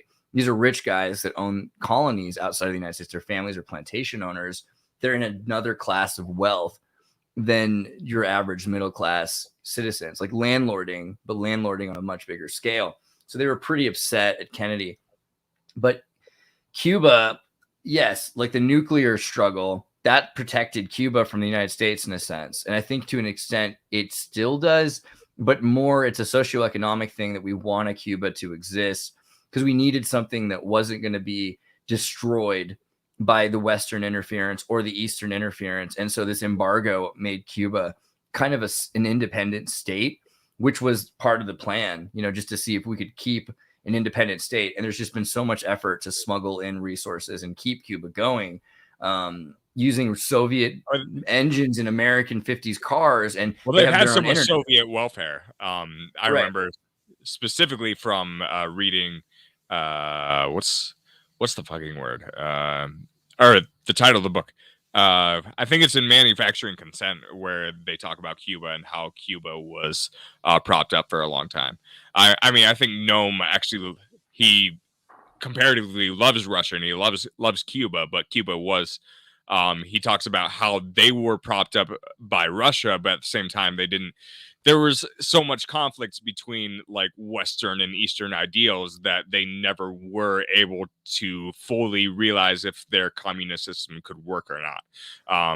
And that's where a lot of communism does get a little bit fuzzy because there's the meme of like, real communism or real socialism was never tried. And that is, I mean, I think we know that to be false to a certain degree, but at the same time, like it's interesting to think about how much Western interference has gone against a lot of what communism might have stood for, because like we were so anti-communism, we were so fearful for our protection of business that we didn't want any examples of people actually, or even like small countries like doing this successfully. Well, I mean, Cuba was a country that, I mean, I don't know if you've seen I Am Cuba, the 1964 Soviet documentary of Cuba, which is this beautiful film showing what Cuba looked like in 1964. But it was a beautiful Western place with architecture that was just incredible. And so you can see like this is what Cuba looked like. It looked like Miami in the 80s. It was really fancy in a lot of ways, and it's because the elite controlled it. So that's the thing it's important to remember. I think the elite still control Cuba because of that. They're just isolated in certain ways. They have a closed internet to keep their citizens from the toxicity of the Western culture. And they're also, I mean, seriously, because the Western culture was designed to infect the Eastern culture. And the Eastern culture is trying to survive, in a sense, in a Western world. It's supposed to be, once the West dies, then the socialist second world will exist after the first world. That was the idea. And then Tito talked about the third world as like a plan C, like in the middle there. We shouldn't have to be affected by that. And Yugoslavia was the better example because they had access to social medicine and genes. They could music from America, and they could have educational agriculture on social services. Like all that's fine. But Cuba was a special case because they had oil, had gas, had sugarcane, had an entire existing economy, had a small enough population that it was a very, the internationalists looked at Cuba as an exciting anomaly because it was a post-industrialized island that you could build a utopia project on. And so Cuba, I think, is still looked at as the utopia project because it's like, well, what if we make sure we don't do these things to it? Will it be okay? And even today, they're doing this. Like they brought in Chinese vehicles, Chinese cars, electric, plastic, solar-powered cars, and things like that. Because electric cars have existed for decades, they're starting to figure them out. So they're now starting to bring them in. So Cuba is the example of the second world utopia, tropical fascism. But there's also, Cambodia, and Cambodia is the fourth world. And that's like, okay, well, what do you got? We don't care. We'll take whatever we can get. You got, a American socket adapter to an English plug with a European power. We don't care. Just like run everything on USB because so they don't have the infrastructure to replace. So it's so easy to just constantly be new and futuristic, and you end up in Cambodia. You'd be amazed because there's these skyscrapers, but like they're in the middle of the friggin' Jurassic Park, Well, it sounds like you might be a strong advocate for a very solid oligarchy. I don't know. I like corruption. I like solid oligarchy. I do love chaos. I think it's good to have both, right? So I mean, like you again, fascism ultimately is an embodiment of chaos, not actually right. Absolutely, fascism is chaos working together in a lot of ways. I mean, that's not the only definition, but in a lot of ways, you get to a point where there's only so much that's allowed to exist. That's the problem with fascism. That's where and usually it's a leftist thing that leads to fascism. It's a contemporaneously social issue or a series of social issues that are left unheard. So it becomes this mutinous idea. They're like, hey, you guys are not doing the right thing. We got to all band together and have a social justice movement for our race or our caste or our society or our state or for the whole world, because we're that we just think the whole world could benefit from the Nation of Islam, the Nation of Scientology, the Nation of Moroni, the Nation of Democracy, the Nation of MTV. These things could help other people. We want it out there. We want East Germans to listen to, the social justice and evangelism.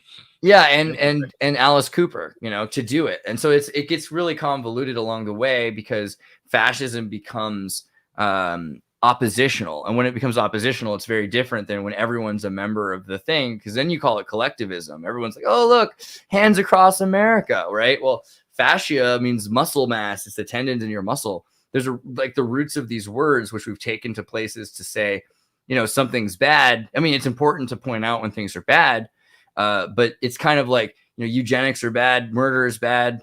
Those things are not the same. And those are practiced universally. You can look at California in the 19th century. You had Kellogg sterilizing deaf people. You have Basques radiated, injected, and sterilized. Look at Puerto Rico in the 90s with Planned Parenthood sterilizing 51% of girls under the age of 28. I mean, there's a lot of horrible stuff out there on all the sides, which makes it really hard to say, okay, well, this word is specific to this thing. Because then a lot of people say, well, I don't really identify as a fascist. So you've got a confusion there. It's like, do you have to admit it and understand that you are a racist in order to be a racist? Probably not. Well, do you have to admit it and understand the implications of fascism in order to be fascistically practicing? I mean, it just gets really confusing. Okay, and then Jared here, it's funny. He says, anarchy is really the opposite of government. False, bro, because what happens is ANCAPs rise up. You can think of anarchists who don't want anyone to interfere in their pursuit of happiness. Anarchists like Dick Cheney, right? Like, if there's a government there, get it out of my way so I can get what I want done. So fascism, anarchy, they're not really. These things all exist simultaneously. Democratic republic, fascistic, socialistic, all these things are happening. They're just facets of these are government mechanisms. And so to rely on one or the other is really weird because they're all part of the same thing. And so, yeah, I wish someone would take the time, though. I'm not criticizing. I'm just wishing someone would take the time to make a better distinction between collectivism and fascism that just wasn't so trite. because every distinction I've ever heard, it tends to be ideologically that collectivism is good fascism. And I just want more. I just want more than that. It just seems two-dimensional. Yeah, I'll think about that and get back to you. 'Cause I don't think collectivism has to be like necessarily bad. I mean, I think we're conditioned to hate collectivism to a certain degree, but I think And love it, you know? well, Like, well, yes, unironically, yes, because like we all said the pledge, you know, when we were sent to elementary school, which are our version of indoctrination centers, and that's our version of collectivism. We're taught these like somewhat stupid flag rules. You can't let the piece of cloth, you know, touch the ground. You have to, you know, fold it up in a certain way. Which ultimately, if those things represent freedom, like they should probably represent us not giving this shit what what it necessarily does. Like hang it up on your porch, right, in flag, but if it drops on the ground, who gives a shit? It still represents what it represents, you know. yeah, I was thinking about that earlier. Like I got the Spanish flag here, and the rules with the British flag or the Spanish flag are very different. You know, you can't make a dress out of the Mexican flag, and that's illegal. But you can't wear a bikini or some cut of the clothes. You can do that with the Spanish symbols and flags, and people have taken the crown and symbol and they make different kinds of clothes. America lets you do that, but America, you can't drop it on the ground. You can drop a British flag on the ground. There's no law against that. I mean, it's about the fact that America is a mobility-based. We're planting flags. That's America. It's like it's our goal. It's not the same with the British Empire. By the way, did I show you this yet? I'm totally off the record, but are you kidding me? Yeah, you have to. No, well, whose face is it? Okay, you have to. You can't tell? Is it not really? It's slightly more like me than what's that? No, Is like it me you, looking for Richie? What's that Lionel Richie video with the blind lady who makes the thing? You know, well, it looks like there's a goatee on it, and I don't want to. I lost my goatee. I'll find her again. Don't you worry. But I mean, I just think it's great to have giant. I'm gonna have to do the rest of me and have a giant like 10-foot like statue of Andreas, and then I'll have a fountain in front of it. That'll be cool. I don't know what that was about. I just forgot that I'd done that. I mean, well, it's a similar feature, but I was like, I didn't ever picture you of having like a goatee, I guess. I did have a goatee for a little while there. You know, I mean, I had it last week. I think if you watch some of my older last month worth of videos, I didn't share. I knew you had facial hair. Well, sorry, I feel bad if you're not staring at my face. You're not like mapping it out. Why aren't you drawing me more? No, it's okay. You're out. No, you had facial hair. I knew it, but it's like, well, that one looked like a thicker like goatee too, like the one in the mask. But like, I don't know, when you take molds of yourself, it's you can't get it perfect, I guess. Like it's a laser scan, so I'm gonna have to do a couple more. Or even then, like. There's the scan, and then like I don't know if it's like trying to mold the inside or the outside or how accurate like the whatever's carving it is, you know. Not as just like hello. The song is called Hello. Anybody hearing me? Yeah, I get it. I know it's me. You're looking for. Yes, Lionel Richie. That's true. Good job. Okay, wait, but there is another story. So Better Call Saul, which again, guys, if you didn't watch the episode yet. After this, go check out Better Call Saul because he's doing a good show. It's an interesting stuff. And Mr. Douglas is on that. Mr. Douglas, who's also on Wednesday Ultra. Darth Call was on Wednesday Ultra yesterday. Make sure you saw that. I assume you did. But they were bringing up so many interesting things. One of them was She-Hulk. And so Jamila Jamil is totally taking credit for She-Hulk's big twerkalicious cameo, right? Okay, so I mean, really, these are the important stories, right? But I think it does get deeper. Trust me. So you know how on The Good Place, Jamila Jamil's character Tahani was always name checking celebrities. Oh, that's right. That's why I've heard that name ever because I did watch some of The Good Place because Dianetics, ontology, philosophy, ethics. You know, I gave it a shot. Anyway, well, in playing the villainous Titania on She-Hulk, Jamil took a play from a performer character's book and revealing she's the credit-lording reason hip-hop superstar Megan Thee Stallion ended up in the latest episode of Marvel's Disney Plus show She-Hulk. Basically, long story short, they have to get She-Hulk's lifestyle to be more feminine, socially acceptably feminine. What the consumer identifies as femininity, and so She-Hulk has to feminize. And one of the things she does, she wears makeup, she's wearing her own body and everything else. And then they do a thing where She-Hulk twerks, right? And I'm careful out there. Anyway, there's a twerk dance that happens, and people are thinking on one hand, this is terrible, right? Like, what the heck is she twerking? It's horrible. But at the other side, let me come from the other. I'm just scared to even look through this page at this point. On the other side, let me just say that I get it from a Joss Whedonian sarcastic point of view, that they're saying, hey, there's blackface, there's femface now. It's not just transvestites. There's a full-on appropriation of femininity and the ideology behind femininity, which has gone from being a caste of suppressed individuals or citizens. I mean, not always. You know, we talk about Amazons, we can talk about queens, whatever. But there is this idea in the 19th, 20th century, especially. I mean, it's not forever, but there's been a point where women were considered to be second-class citizens in parts of the world. Like I think we ought to admit that at some point. But because of that, they're saying, hey, women have gone from being this suppressed person to this decorative phenomenon. And that's an interesting thing, because originally masculinity, peacock, right? Masculinity is all about colorful, prettier. In nature, it's usually the male seahorse that's pretty. I mean, they do a lot of different things in nature, as male seahorses show. But I mean, femininity is not. It's interesting that human females are the ones trying to be super pretty in most of the cultures, which is also not like a universal, because you go to Africa, there's men that wear makeup and stuff to try to get married off in certain tribes and things like that. But we have this idea of femininity being a decorative, alluring, it tricks you into it thing. That's what men are supposed to do. That's what masculinity is supposed to be. And of course, it makes sense then. Men are like, oh, I can start wearing the makeup. I can do this, eager thing. Well, now you have She-Hulk. And She-Hulk is the embodiment of the Dove ads.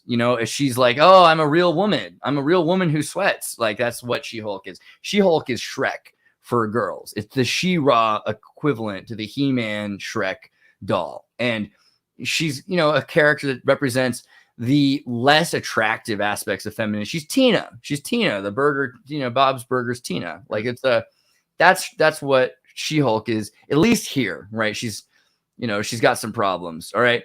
And then they're saying, okay, but you need to be more beautiful, more acceptable, more socially loved. You need to dress like a woman, and you need to twerk. I think the twerking thing is being misunderstood, because so many people are like, oh, look how terrible the She-Hulk thing is. I'm seeing it from the other side. I think they're saying, hey, look what is demanded of femininity. And She-Hulk can do more than be a twerker. She-Hulk is all these other things, which might not be aesthetically as commercial, but maybe are more accurately feminine. Is that too optimistic on me? Well, I mean, it's a Marvel series. I mean, that is... Take that first, yeah. No, and I only say that because, like, we have a lot of stories that are just distorted by profit motive, and it's hard to know exactly. Like, I think Marvel has done some pretty cool things. Like, obviously, I think comic book writers in the past, they were able to have a lot of expression, and they were allowed to, like, flesh out ideas. Like, when we had, like, Captain America was, a civil war was kind of challenging the surveillance state going on in America. And I don't think a lot of people like analyzed it from that angle, but I think that was the central message of the movie. And the fact that they were able to flesh that out, I think it does prove that there can be artistic voices behind movies that are still very profitable, so maybe somewhat limited degrees, but it's there. And I think Marvel has kind of been drifting ever since they've done ever since they've tried to culminate their trilogy of, like, Endgame. The series everything has just kind of been sprawling a bit. So now I think the Marvel is becoming a little bit vulnerable to catering to market forces in order to stay relevant. It's like you can only tolerate so much success. It's like the Bulls in the 90s, like they knew, like, the whole idea of The Last Dance is like they couldn't keep that shit going forever. So they after the 98 season, they knew they were going to rebuild. And I think Marvel is going through some of the pains of having so much success. So it's a shame because like I think like I didn't see any of She-Hulk, so I'm not going to judge it for good or for No, bad. that's why we're doing this. Neither did I. That's the whole point. We're just gonna make this. We're just gonna have opinions on things we know nothing about. If it's media, I think that's fair. Yeah. Well, like I think like people do jump on this train very easily of hating something before even like giving it a chance at all. Like that being said, like I don't think having a She-Hulk twerk is a good sign. Like I think it's like you don't necessarily want to have too many like cultural references if you're going for a particular message. And I think, you know, a twerk is just like, is twerking even cool anymore? You know, that's like I think It's twerking passe at best, yeah. Yeah, I think it's a little bit out the door at this point, and it seems like a little bit forced. I think if you're put it, so maybe that's not a good sign. But like, I'm not going to judge the show yet. Jack like, brings up judge not. Oh, and that's the wrong one. John Burt says judge not, lest ye be judged. He didn't quite say that, but I'm going to say that for the sake of we like it when people judge this show. Please give us reviews, good or bad. You know, so hey, if we bring it up, hopefully someone cares that we brought it up and we're doing a service. You know. Yeah, I will say. So I think this is relevant. I think it is true that like there is an incel portion of the internet that does get butthurt no matter what like female roles kind of get brought up. And I will say, so like plant 10 trees. You're right, Jack. Let's all everybody watch this video. Plant 10 trees. Do it. You'll feel better. But yeah. Awesome. Like say what you want to, like I think some female Marvel characters haven't been as naturally appealing, like apart from like what sex they are, their characters just haven't been as good. But Wanda is a great fucking character. All right, I don't think people appreciate the fact that Wanda is actually legitimately a very good character in the Marvel series, and I will hold that opinion until I die. And it's not just because she's hot; she is legitimately a very good, like a very fleshed out, like with character development, things like that. And there is a portion of the internet that takes good characters and like, yeah, it's just all about feminism. You know, there's a very whiny and portion of the internet that very clearly cannot get laid. That'll like very openly criticize these things because they're approaching it from a very masculine bias. So like whether or not they're doing it, like clearly that subset of people is very willing to jump on, you know, the She-Hulk hate train, and so that's why I'm a little bit hesitant to make judgments before I watch anything. And like I'll keep ranting I'll go off the rails a little bit here if you want me to. Yeah. And we'll continue it because there's more to this. Yeah.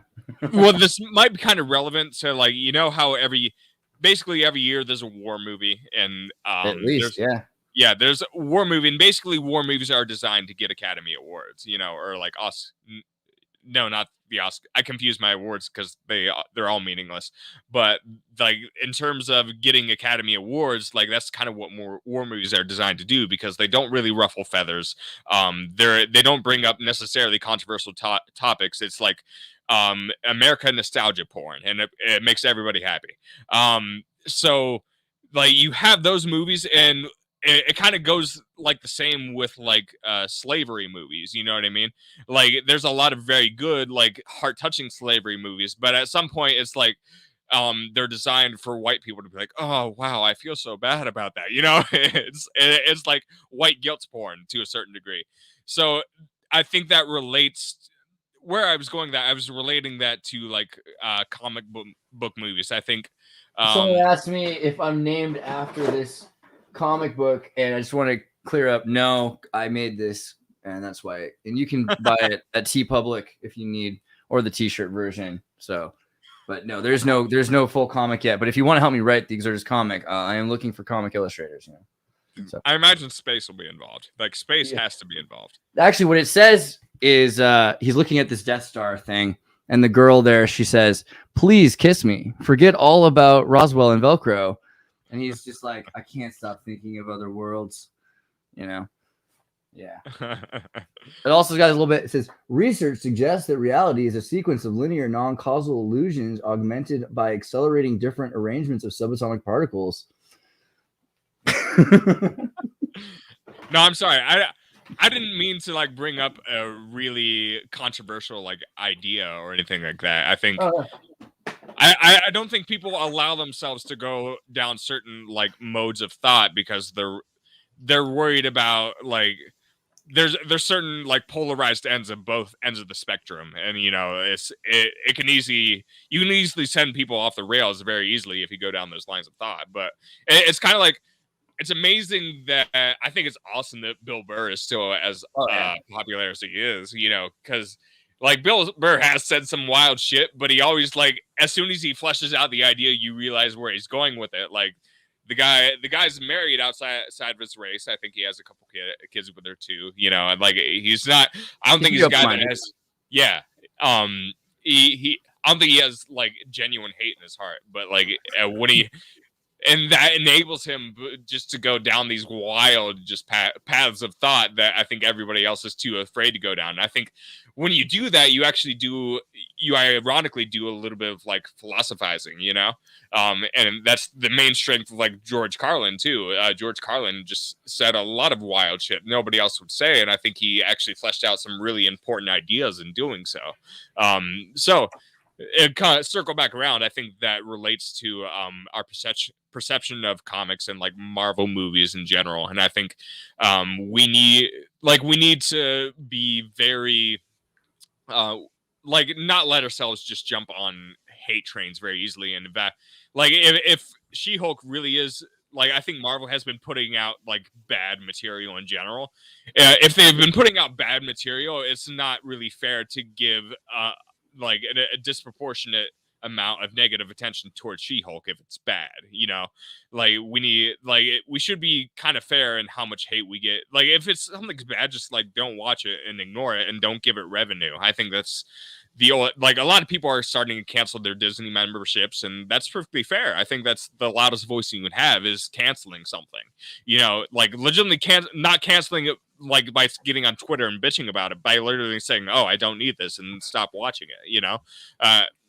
I think that's the right way to go about it. And I think there's a concerning element there to where a disproportionate hate like reveals people's levels of insecurities.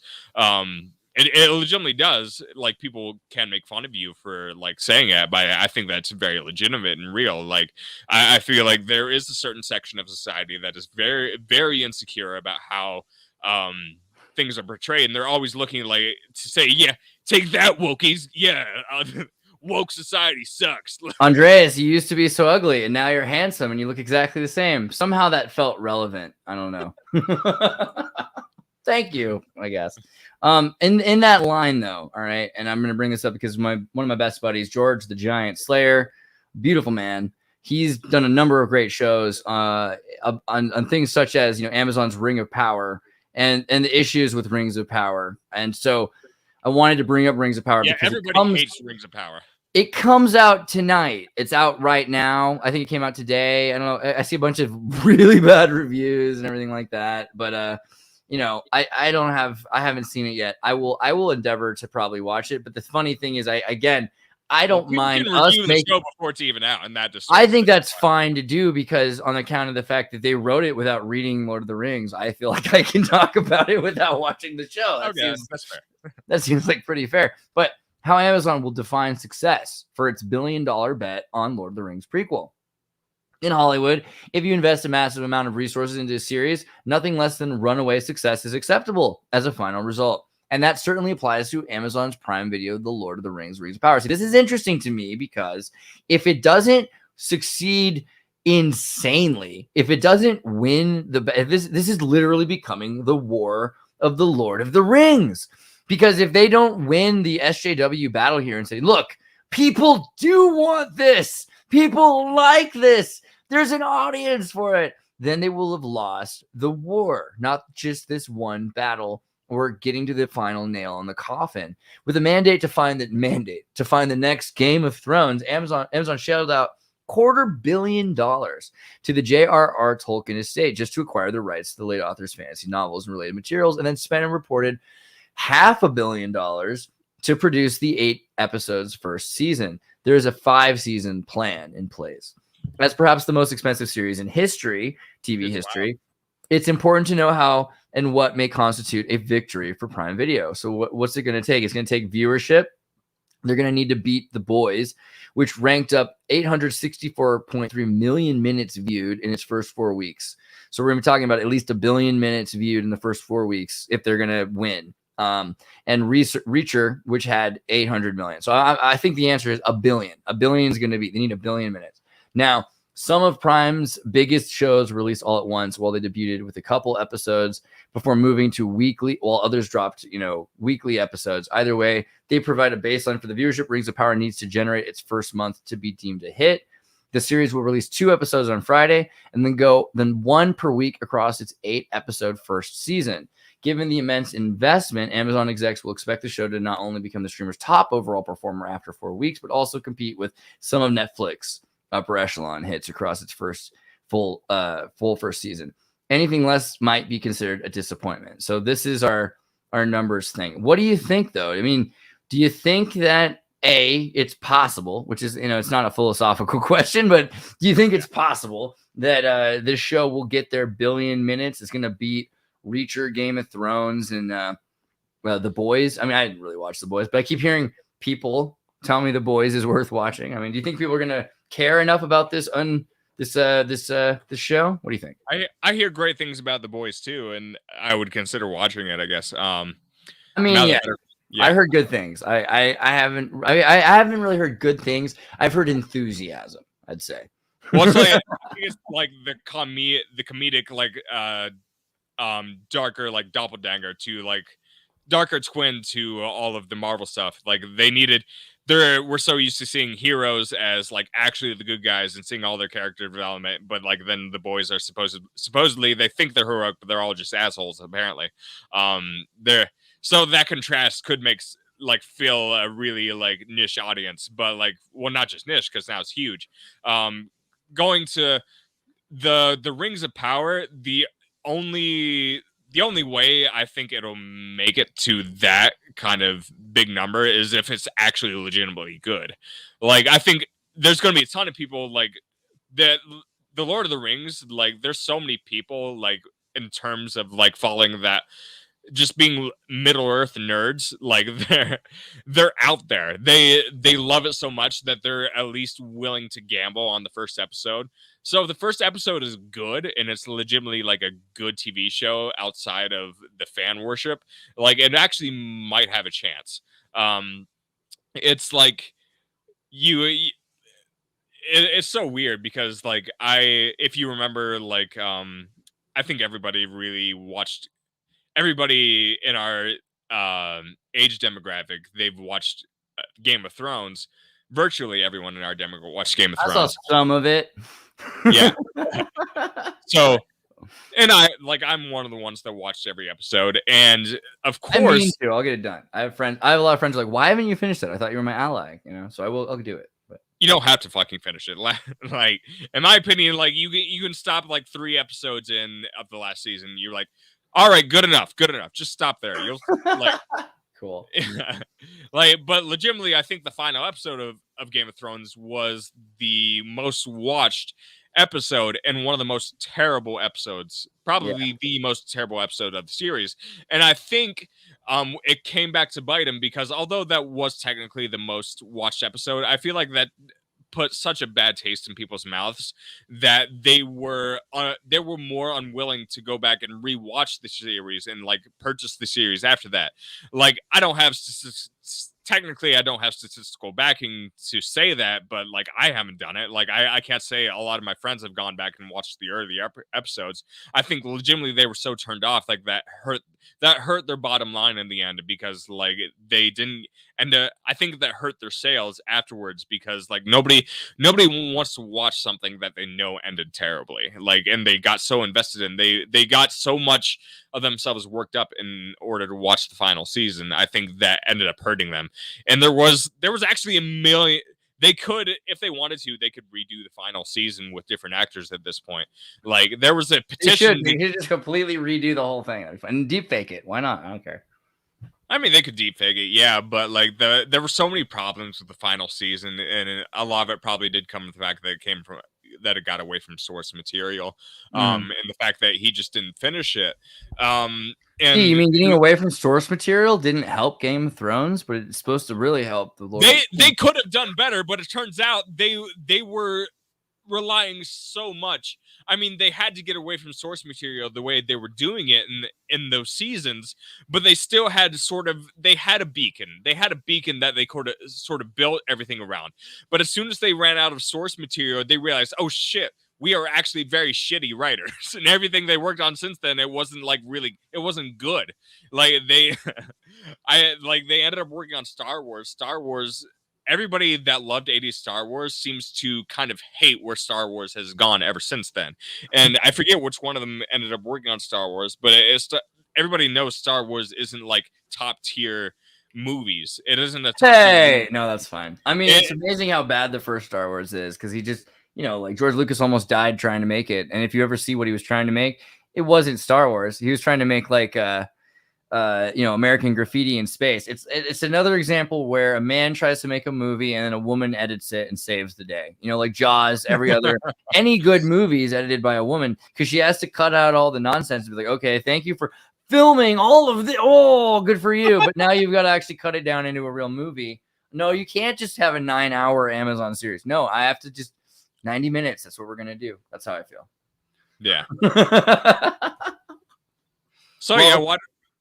Watch the Battle of the Dead, which is still pretty good Game of Thrones, and then after that, it just turns to shit. Like, yeah, that's my advice. My personal advice to you.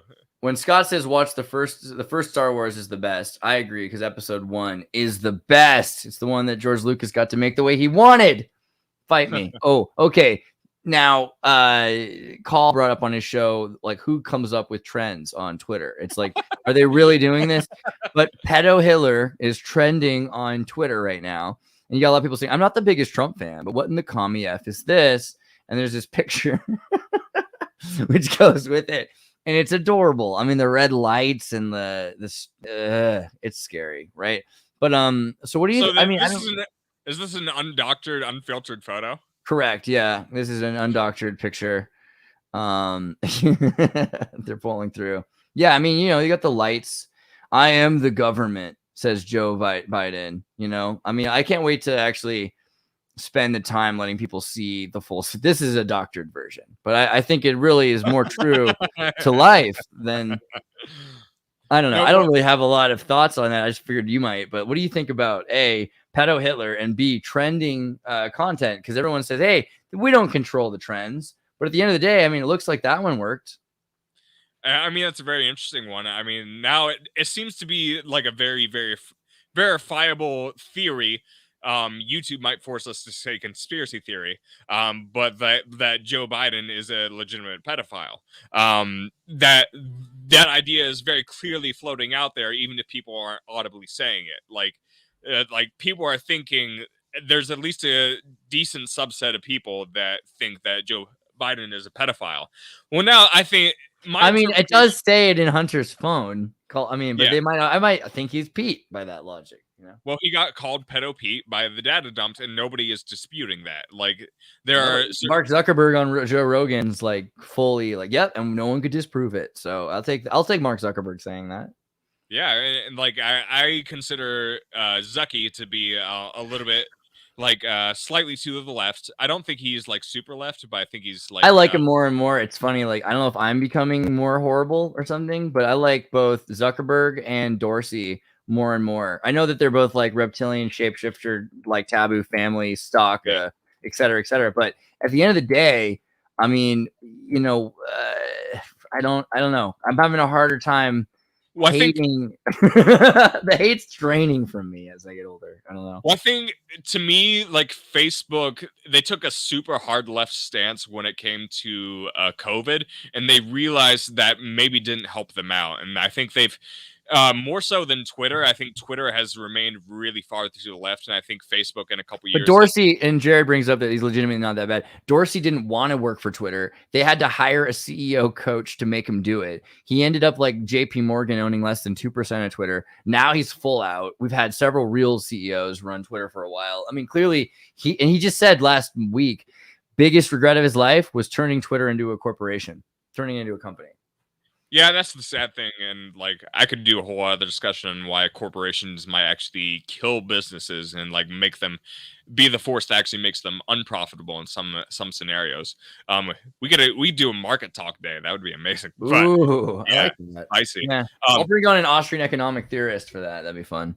Awesome. I would love to do that'd be Yeah. awesome. I would like to test my chops out because I feel like I actually have I have a much better understanding than I did a year ago. But your original question is what I think of Pedo Pete in that photo.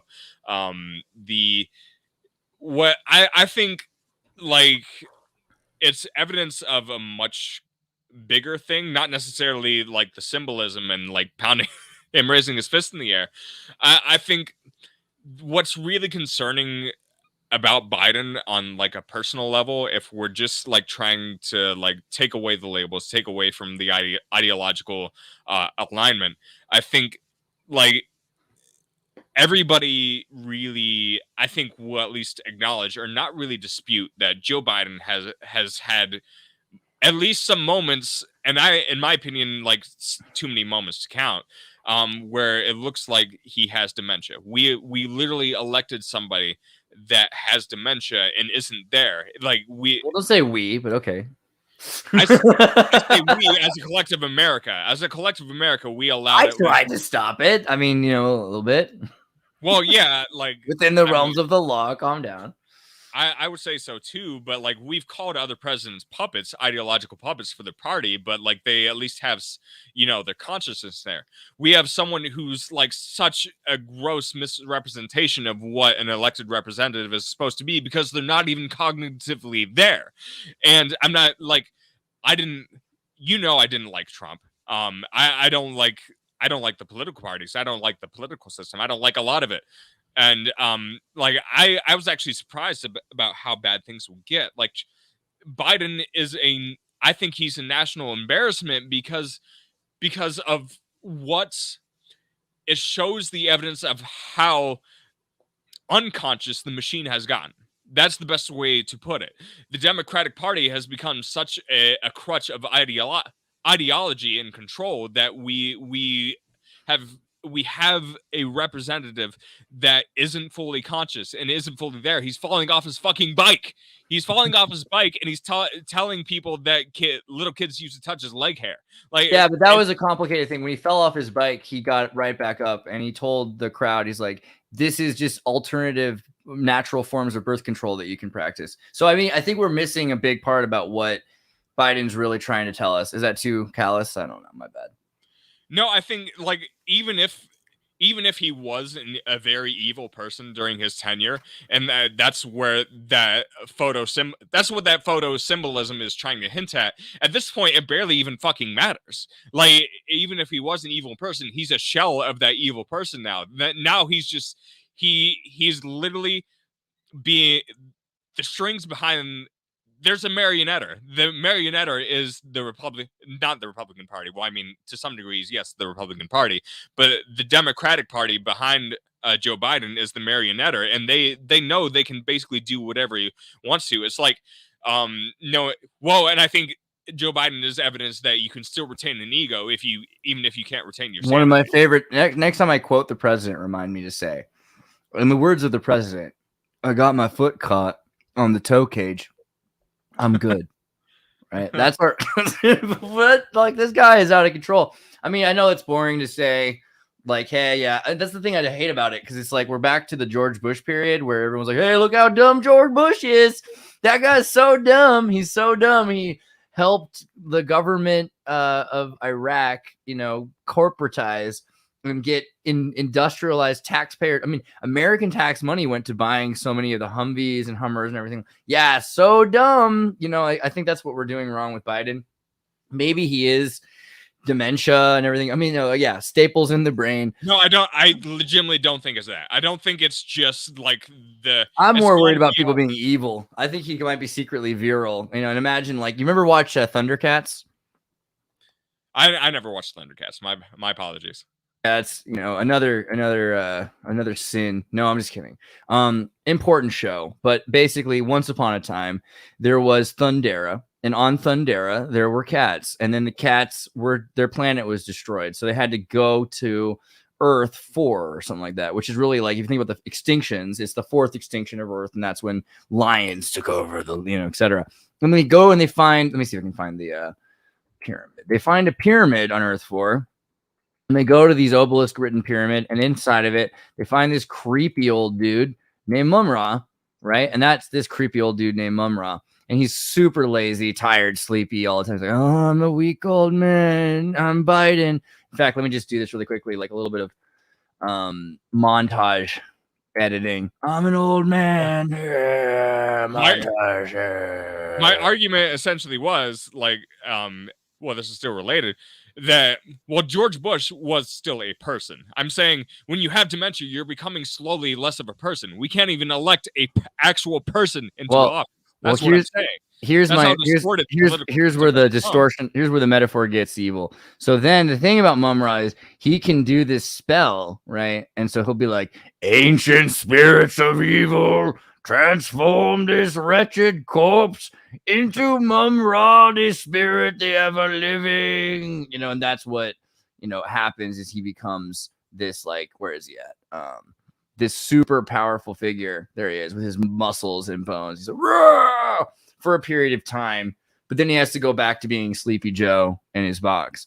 So, like, I don't know, maybe he's not a werewolf, but I'm more worried about that. Like, you give some amphetamines and coffee to Joe Biden and he launches a missile or something like that. That's still a concern. It's probably worse than that, though, because I get the metaphor. I get it. I don't know if he's that weak is all. And even if he is that weak, yeah, then we have to remember that means the entire country and all the corporations and all of the system underneath it's being run by far more. It's spread out like a movie, right? Like, as a guy who's trying to make independent films, he can't compete with an idiot who's got 100 to 300 people working under him. It's the same thing. Like, this guy could have, and he does have, an established party of so many different. His cabinet's got all their own people and corporations working. I mean, that is so much more powerful. I think the Sleepy Joe thing isn't nearly as powerful as the pedo Hitler. I think that's closer to the thing that we should be concerned about, but maybe I'm. Well, I mean, like, the more you call presidents Hitler, the less potent it seems. Like, no, Emily, Biden did not fall off his bike. Biden fell off all of our bike. That's really what happened that day. Yeah. Not a great moment, I don't think, but like, so many people spent so much time saying Trump is literally Hitler, and like the cult of personality is concerning, but like, now if we're making those same comparisons to Biden, it doesn't, even if they're accurate, it doesn't feel like as powerful. So it's like we almost have to change our framework, where, like, if you do capture moments of like symbolism like that, like, that's more powerful than just saying like, oh, he's being Hitler and he's evil. Like, I think, like, it's this is fun. I want to do more montage editing where we just like cut. I mean, honestly, just make a music video. This. Like, what I was saying about like, going back to like what I said earlier, like, a weak mind can still have a very dangerous ego. Like, I don't think maybe Joe. I think the nuclear codes, I think they're 4 digits. Maybe they're longer now. But like, apparently one of the first ones was just quadruple 0. Right. There's a confirmed thing that's involved. But yeah, they're not hard to do, which is another suspicious thing. Yeah. So that being said, like, I don't like, Joe Biden has at least 2 years left. Like, if his dementia worsens, which it already seems pretty bad, like, that does spell maybe concerning things about either his replacements or what he could decide to do in terms of his own rational self-interest as a person. Because we know, like, with the Trump campaign, like, obviously rational a certain degree of rational self-interest or self-advancement was a motivator. That's a motivator for most people in society, is like, how are you going to advance yourself, advance your family, or advance your brand? I think Joe Biden has a very distorted family to a degree, because like if Hunter Biden had himself together and he seemed like an upstanding person, and he seems like a person that you would want in charge of things, I think it would be a little bit different. Like if there's a part of Joe that seems like, oh shit, I don't even have my family on my side, what am I going to do now? I think you can get some very destructive psychological patterns there. And what I mean, the common ground that Pete and Hunter share is that they both remember when their family died in the car crash. I think that's the story that still needs to be, I don't think we're the ones to really do it, but someday I'd love someone to take the time to really expose that story a bit clearer. That'd be interesting. Yeah. There's only so much you can draw from Wikipedia page, which like there's certain things you can extrapolate to. Like I think Wikipedia in the political sphere is very interesting, because like the way Wikipedia can show its bias is what information it omits. Like you'll have obviously many paragraphs upon paragraphs on certain subjects, and some subjects will just be a few sentences long. There is a lot of omission on the side of Wikipedia, to where it's hard to find out good information when it comes to maybe certain political figures or certain political arguments as well. And it can go both ways as well, but that's just one thing I wanted to mention there too. Right. Yeah. I mean, there's a lot to be, looked into about the East Coast and corruption in the 1980s, particularly. And I think it's something that not a lot of people want to cover, because it's too close. It's too proximal right now, but it will matter in a minute. What was the name of the guy? Mob boss White. You know what I'm talking about? That guy who just died? Whitey. All right, so Whitey Bulger, infamous Boston boss, the Boston boss, killed in prison, I think about 6 minutes into his first day, right? And so infamous Boston Bob, James Whitey, he was a fugitive for 16 years, was sentenced to life in prison in 2013, portrayed in a film by Johnny Depp, killed in a West Virginia prison on Tuesday, the day he arrived at the facilities. He was 89. Bulger was killed at a West Virginia prison, according to the Boston Globe, transferred to high security Hazleton on Tuesday morning. He was recently moved from a prison in Florida and had stopped in Oklahoma City before arriving in West Virginia. Federal Bureau of Investigation was notified. An investigation has been initiated. No staff or other inmates were injured. Oh, I think I watched the movie. I forget what happens in the movie, though. I think I remember at the end of the movie, he's like in a parking garage or something. And I think that's where he gets caught. Right. Cadillac Frank and the Globe. Yeah. Mm. And so, but the thing is, Black Mass, that's the movie that's about, what happened with Whitey. Right. And so, I mean, it just seems like, you tell your story, you get in trouble, which is why they've kept these, stories from so many people. And, if you know something, then you're not supposed to tell anybody. That's like mum's the word, but that's what's scary about Hunter, because Hunter obviously knows stuff that people are supposed to keep secret. And that's not something that he wants out there. Cut back to pedo Hitler. Well, I mean, we're at 2 hours. That was pretty good. Is there anything you wanted to cover before we jump out? I mean, there's always shit happening in the world. I could talk about a lot, but like if we wanted to do a whole other segment, like next week, we could talk about all the wild economic shit that's going on. Like well, basically now I've been semi-indoctrinated to follow this one guy, but he always like cites a lot of sources to back up his material. We live in unique times because like we haven't.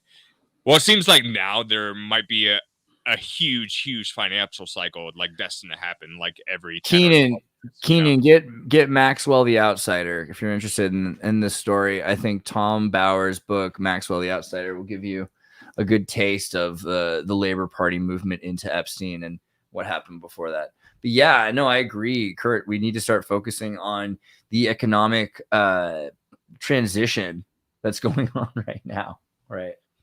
Yeah, well, ultimately, a good summary sentence is like, we have two choices. Either we maintain a middle class, and the middle class is what props That up the Bell oligarchy. economy. Yeah. Well, like you need a consumer in order to have a strong oligarchy, and if you don't, the middle class disappears, and you don't take the adequate steps to maintain it, then it ends up fucking over your oligarchy too, and that's just a bad case scenario for everybody. So yeah, the elites, if you're the FBI, if you're listening in, you want a strong middle class because how's everybody supposed to run shit if you don't have people buying the shit and turning the machines and factories and all that bullshit? You want at least a Solar decently power. yeah. I need to get Andrew Yang. We need to get Andrew don't- Yang to talk about economy. He's from Taiwan. Someone was bringing him up, and I think it's important to talk about automation because Marx, everyone talks If you about the get flaws. Andrew Yang on this show, I would be fucking impressed. I can think we could do it. I don't see why not. I don't know, Fuck but we yeah, could, let's- it's like why not? I mean, I'm not sure he's perfect either. I'm not saying that, but I know that a lot of what is criticized about Marx and industrial theory and futurism, they all fall into not paying attention to the benefits of automation or the distinctions of what automation really is. Because yeah, we have already for a long time had automation. There's wind power, and there's all sorts of lighthouses, and for thousands of years people have relied on road systems. I mean, there's always going to be social services. Yeah. They don't, and the way that we're thinking about who's paying for it, why are they paying for it, a big part of it is ideologically we want to have someone underneath someone else in order that there be a relationship that people are able to get something from somebody. But if that's not necessary anymore because we've built an automated system that will produce enough for everyone to become hunter gatherers in an environment like Atlantis, where you have access to renewable creatives and things like that, you wouldn't need necessarily the Bell economy the way we think of it. The main reason we do is because of the idea of scarcity. And scarcity is something that could be removed, but we don't, because again, we see the value there of having someone who's willing to work in exchange for something. But if it won't always be that way. There's very few things left that humans can do so much better that we're going to continue to try to put a stick and a carrot at a person and make them do it. Yeah, I don't think, honestly, I didn't think I just don't think we're ready for more automation. I think why I don't think we've been ready for automation in the past as well, because like we haven't proven that we can learn how to integrate in a reasonable and in a medium grade sort of fashion. And I think the same thing goes for a lot of technological advances, like the vehicle is a good example. I'm not saying that because of carbon. I'm saying the vehicle resulted into an economic explosion that we didn't know how to contain and manage, and we couldn't. There's been so many people. There's been so many people bucked off the system in that time frame, and I think it's caused a lot of deaths and caused a lot of distortions. And by distortions, I mean, well, look at our food supply and how reliant it's been on like growth hormones and shit like that. Now it's hard to imagine like coming off of having crops that are done with growth hormone or done with certain perhaps dangerous pesticides, and that might be altering our genetic structure in ways that we might not be able to take back. Those are the reasons why I say we might not be ready for those things, and we might not be ready for automation, because like we probably need to slow it down a little bit and say, okay, how do we slow it down? That's so unaccelerationist. Yeah, I think accelerationism is bad, and I think accelerationism is tied to nihilism, and nihilism I think is what ultimately brings about more suffering in the world. Is nihilism an optimistic point of view or a cynical point or pessimistic point of view, regardless of the outcome? Is it the perspective optimistic or pessimistic? I think it's sadomasochistic. Like legitimately, I think. Have you ever heard of the Great Horse Manure Crisis of 1893? Have you ever, Kurt? Was that ever something that they? Did you watch that movie? They didn't make that movie yet. You know what I'm talking about? It's okay if you. I don't think anyone does. That's actually I don't feel bad saying that. It's a weird thing, but the Great Horse Manure Crisis. Hey, if you feel like you got time, I got time. I'll do it. It's important. I know. The Great Horse Manure Crisis of 1894. Basically, in New York City, there was so much horse manure and it was getting a higher and higher population. So what they were concerned with was this idea that, hey, if people keep riding horses, and this is 1894, they come up with the number that in 50 years, by 1950, 1960, basically, the streets are going to just be 6 foot tall piles of manure. All of New York is just going to be impossible to deal with. So we probably should de-escalate the amount of horses and de-escalate the technology of carriages, and we need to, et cetera, et cetera, et cetera. And this did not happen. 6 foot manure in New York City did not happen as predicted in 1894. And do you know why? No. Because cars, right? Because automobiles came across the world. That's why we're not dying in shit. That's why we're not dying in manure. That's why we're dying in CO2 or whatever, or acid rain, or and acid rain was removed in the 90s because they stopped putting the lead fuel. There's always go to ethanol. You might be understandable about my skepticism towards that idea, but which part? The part that everything would have just been horseshit if we didn't do anything about it. Well, I mean, it wasn't that. It was that they were saying, hey, we should de-escalate technology. We should get rid of carriages, horses, etc. Instead of saying, hey, something's going to come along and give us a whole range of new problems to replace these problems with, which is what's going to happen with nuclear or steam power or robots with drones or whatever. There's going to be some new kind of problem that's going to be way, way comparable, but seem worse, or even at the time because it's newer. I think that's what's going to happen. Well, look at what happened with the nuclear power. I think that nuclear power is actually an argument in favor of my position. Now, some so terrible things happened with nuclear power that it scared people away from using it. I have to send you some propaganda videos from the oil companies against nuclear power. Well, I mean, there's that too. The propaganda didn't help, and I respect that. I respect that propaganda is a machine and it's a tool used that does mitigate things. But we did have some serious disasters from nuclear, and a lot of nuclear plants were built on fault lines, which is probably a bad idea unless you have a super fucking or a very specific idea, very intentional idea, one way or the other, right? Exactly. Now things have been geared away from us for so long. Now we're starting to realize, maybe nuclear isn't that bad, and we can actually use it for our energy grid. And it's not. If we were people that actually followed the science, we would be people that actually would have a greater nuclear utilization than we do now. And that's why the 2020 message was such bullshit, because nobody actually follows the fucking science in any other degree of life. Why would they follow it during COVID? A lot of it really was just strict authoritarianism, and a lot of thoughtless authoritarianism as well. And nuclear is a perfect example of why that's the case. There's just so much hypocrisy when it comes to things like that. But what I'm saying is, nuclear, now we're starting to realize, okay, maybe we can have a very measured approach to nuclear, and we can utilize it to a certain degree. We don't have that when it comes to automation. We haven't proven that we can take care of that we can, from an evolutionary standpoint, take care of the sick and the weak to the degree that they need to be taken care of, or have say to the previous generation, we're going to care about you because we value human life. I think that's a very important thing about society in general. Do we or do we not value human life in and of itself?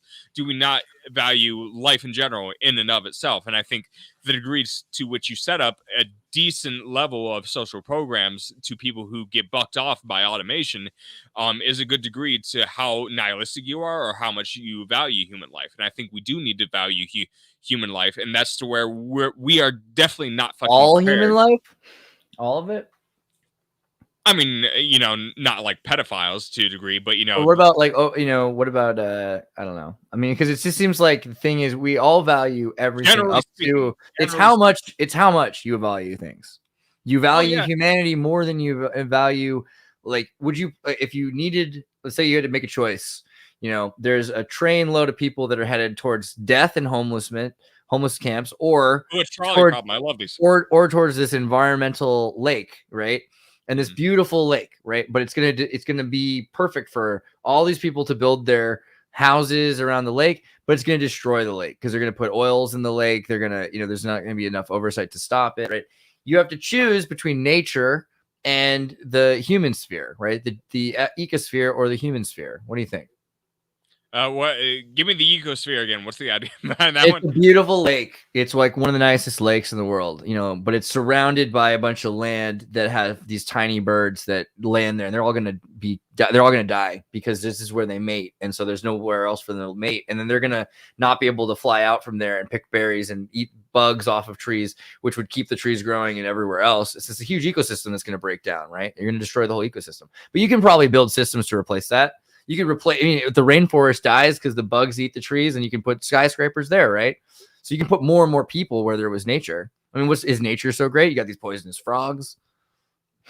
Oh, and scenario 2 was people die. A lot of people can't live, or they become homeless or something to that effect in a major city. You just keep piling them up somewhere else. Their quality of life goes down. Well, like that basically, that does seem like a kind of version of the trolley problem. And I think the danger of any sort of trolley problem is like it does put it puts a sense of authority into the person that is trying to morally solve the problem, when realistically the answer might not be a binary. The answer might be somewhere in the middle. Okay, send half people here, send half the people to scenario 1, half the people to scenario 2. And that's the problem with scenarios like that, because it assumes 2 end goals, when realistically, like, might not be fully aware of all the end goals. And I'm not saying that's where it becomes how much you care. Like, how much are you willing to protect nature? How much are you willing to sacrifice nature for humanity? Whatever the thing is. And the irony is, it ends up being that you need to save, because what about the next train load of people that are coming? Right, because whatever you answer, then there's going to be another. Because you're always the rats, man. They keep making. I mean, there is a reality in the system that no matter what we do, chances are there's a certain percentage of people that are going to get bucked off for whatever reason, because that's what nature dictates to a certain degree. Or like you could say, it's like, if you think in terms of spirits, like we worship a certain level of ideology, or there's a spirit of death out there, and that spirit of death is going to claim lives no matter what. Like, say we got overweight on social programs and people lived until they were like 100.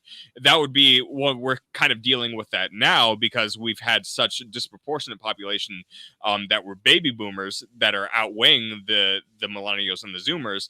That's going to put a huge strain on the social security system.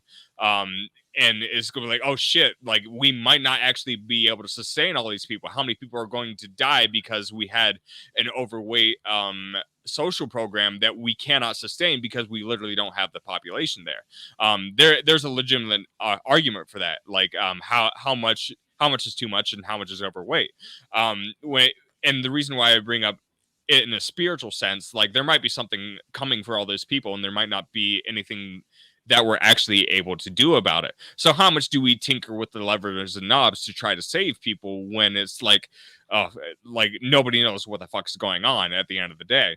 I say it's like we have to take measured approaches, and I don't think when it comes to technology we've taken measured approaches. We've said it's really been about indulgence, like wow, look at this shit that we can do. We're so bored with our fucking lives that we need constant change and stimulation, that we haven't done any sort of spiritual evolution at all. I think we've backtracked when it comes to our sense of spirituality, even when it comes into the religious world. I think the religious world has come into this very binary mode of thinking, and when it comes to religion has become very industrialized, and that's why we've seen a lot of these distorted movements. Like my family was, I think, victims of what they call the holiness movement, where like instead of they had dress codes and shit like that, dress codes that weren't necessarily based on anything biblical. They were just based on borderline cult behavior, and that aligns with a lot of the problems that came with Christianity aligning itself with the prosperity gospel, which aligned itself with industrialization, which also caused, I think, mass amounts of depression, because it didn't make people think necessarily in spiritual terms. It made them think in terms of authority and terms of alignment and communal productivity. Yeah, right. Yeah, and there's so many fucking problems.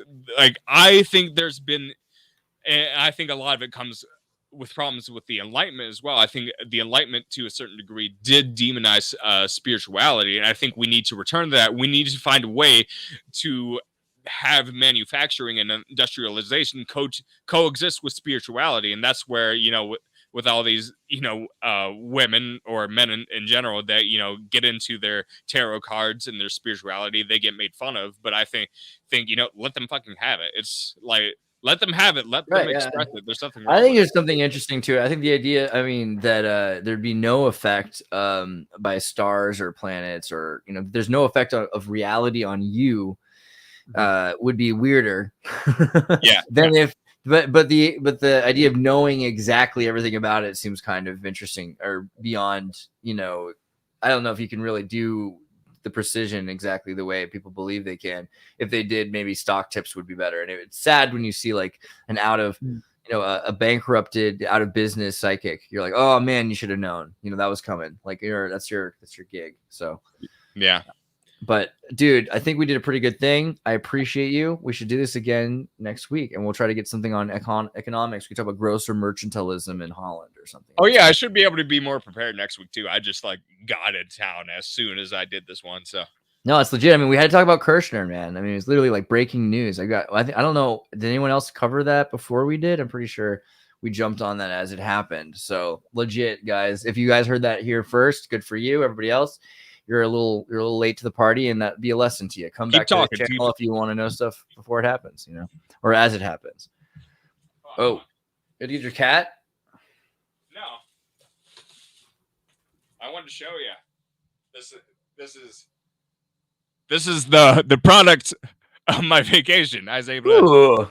I had to drill holes in all of these manually. So nice. So when you sometimes they come with holes in it naturally. In seashells, they'll get holes in them naturally in the back of them, and they'll be really easy to attach to a bracelet. But if you don't have those, I already made one for someone in my family who was mourning a death. And those ones had holes in them. All of these ones, I had to take a hand drill, and I drilled them by hand. It took me 5 hours, so it was a pain in the ass, but kind of a beautiful product at the end of it. Dude, when I get back to Santa Cruz, I'll be doing that. I know my mom loves that. She'll have to see that. She makes these all the time. There's a market there for you, especially a therapy bracelet or grievance bracelet, bro. You should sell that. That's not that particular one, but the idea. American Time Machine on Spotify, guys. If you want to listen to Kurt and his music, don't actually kill yourself. #1 right now on American Time Machine, and I think it's worth your time. So yeah, definitely listen to Clussy is funny. I love Clussy. And then I Almost Had a Girlfriend. He's got this just Highlander bagpipe kind of vibe, which is really nice. I almost had a girlfriend. It's really good. Really good stuff. Definitely check it out.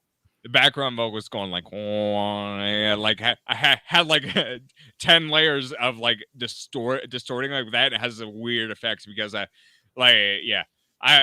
been talking too much, so I won't talk too much about it, but I definitely tried some new things on that album. Yeah, dude, I think it's good.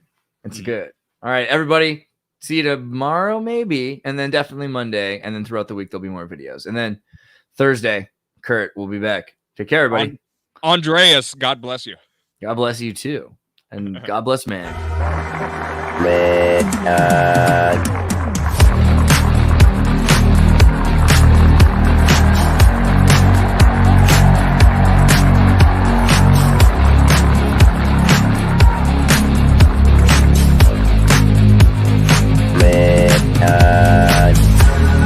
The world is very different now. For man holds in his mortal hand the power to abolish all forms of human poverty and all forms of human life. Begins a very special time of the year for us. It's the time of peace and reflection. One thing we should all be thankful for is that we live in America, where we have the freedom to change things and the opportunity to grow.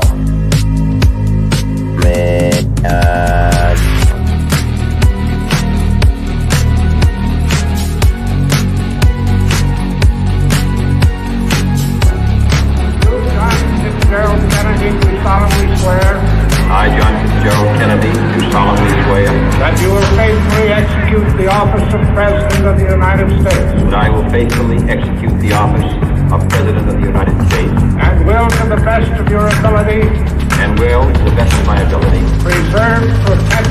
defend the Constitution of the United States. Preserve, protect, and defend the Constitution of the United States. So help you God. So help me God.